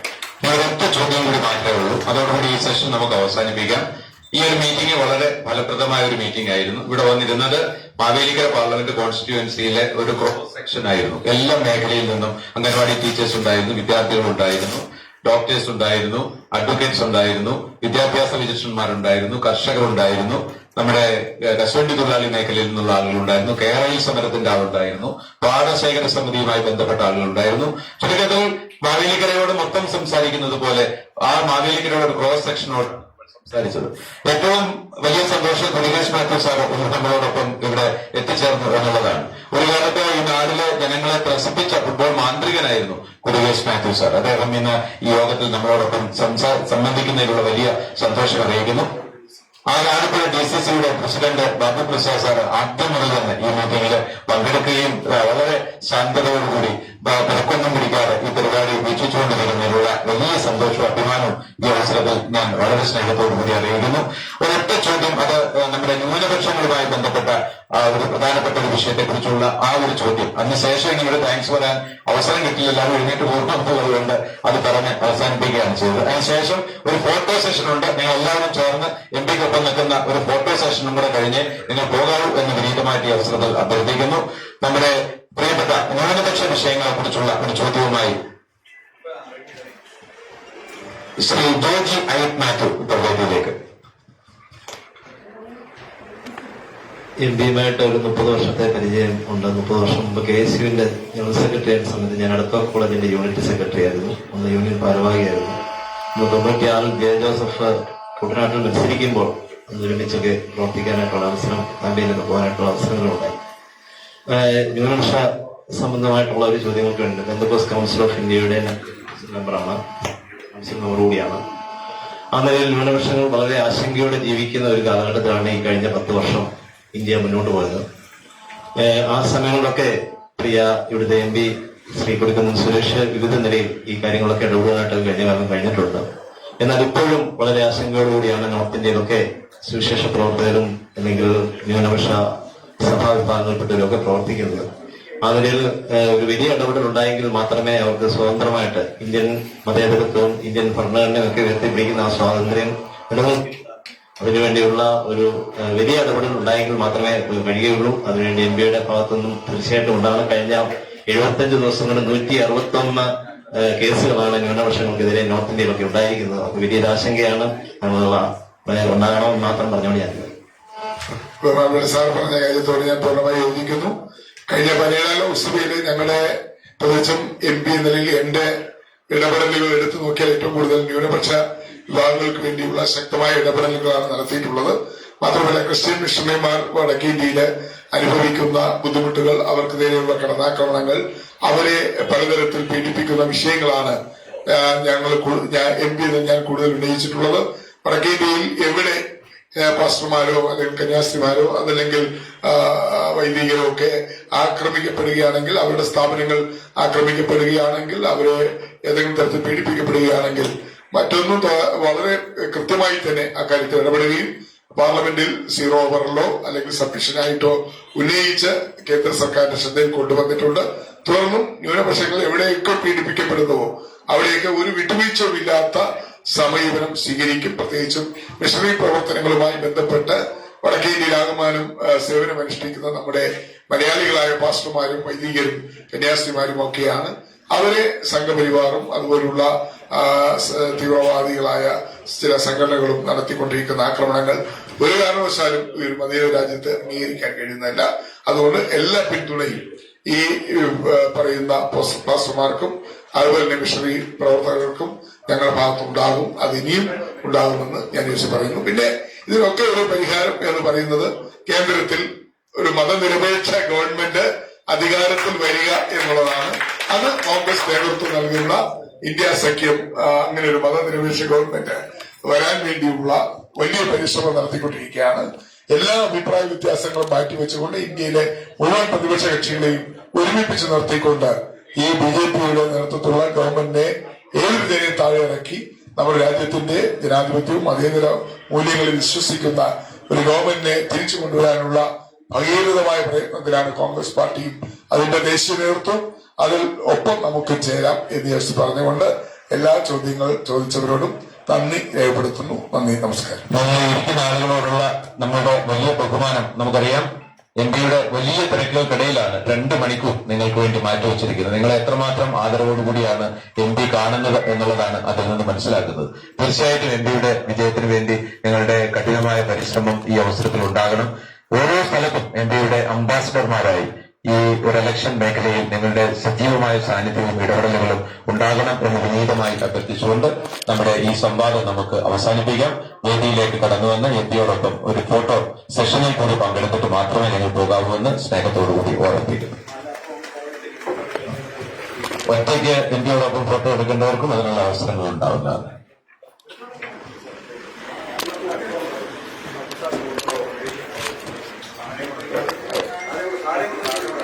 കുറച്ചു താഴേക്ക്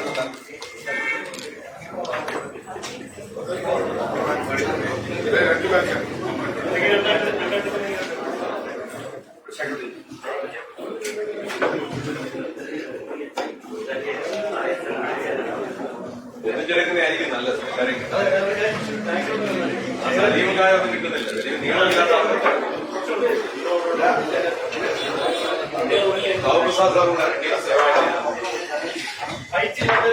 ബാബു പ്രസാദ് സാറിനെ കൂടെ അതിനുള്ളിൽ ഹൈറ്റ് ഇല്ലാത്തൊരു ഫ്രണ്ട് സാറിനെ പ്ലീസ്.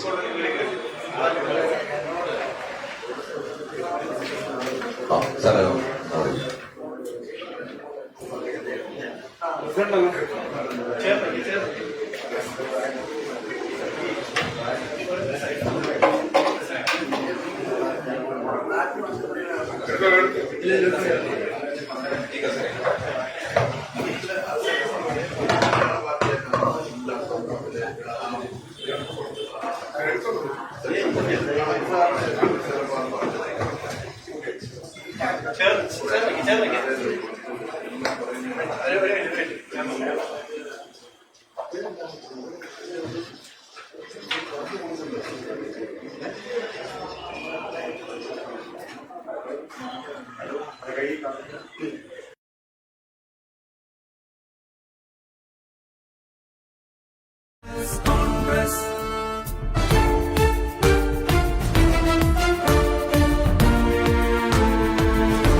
സഹന സമര വീഥികൾ സുധീരമായ ചുവടുകൾ ശിരസുയർത്തി രാഹുൽ ജി വിജയ വഴികൾ തേടവേ.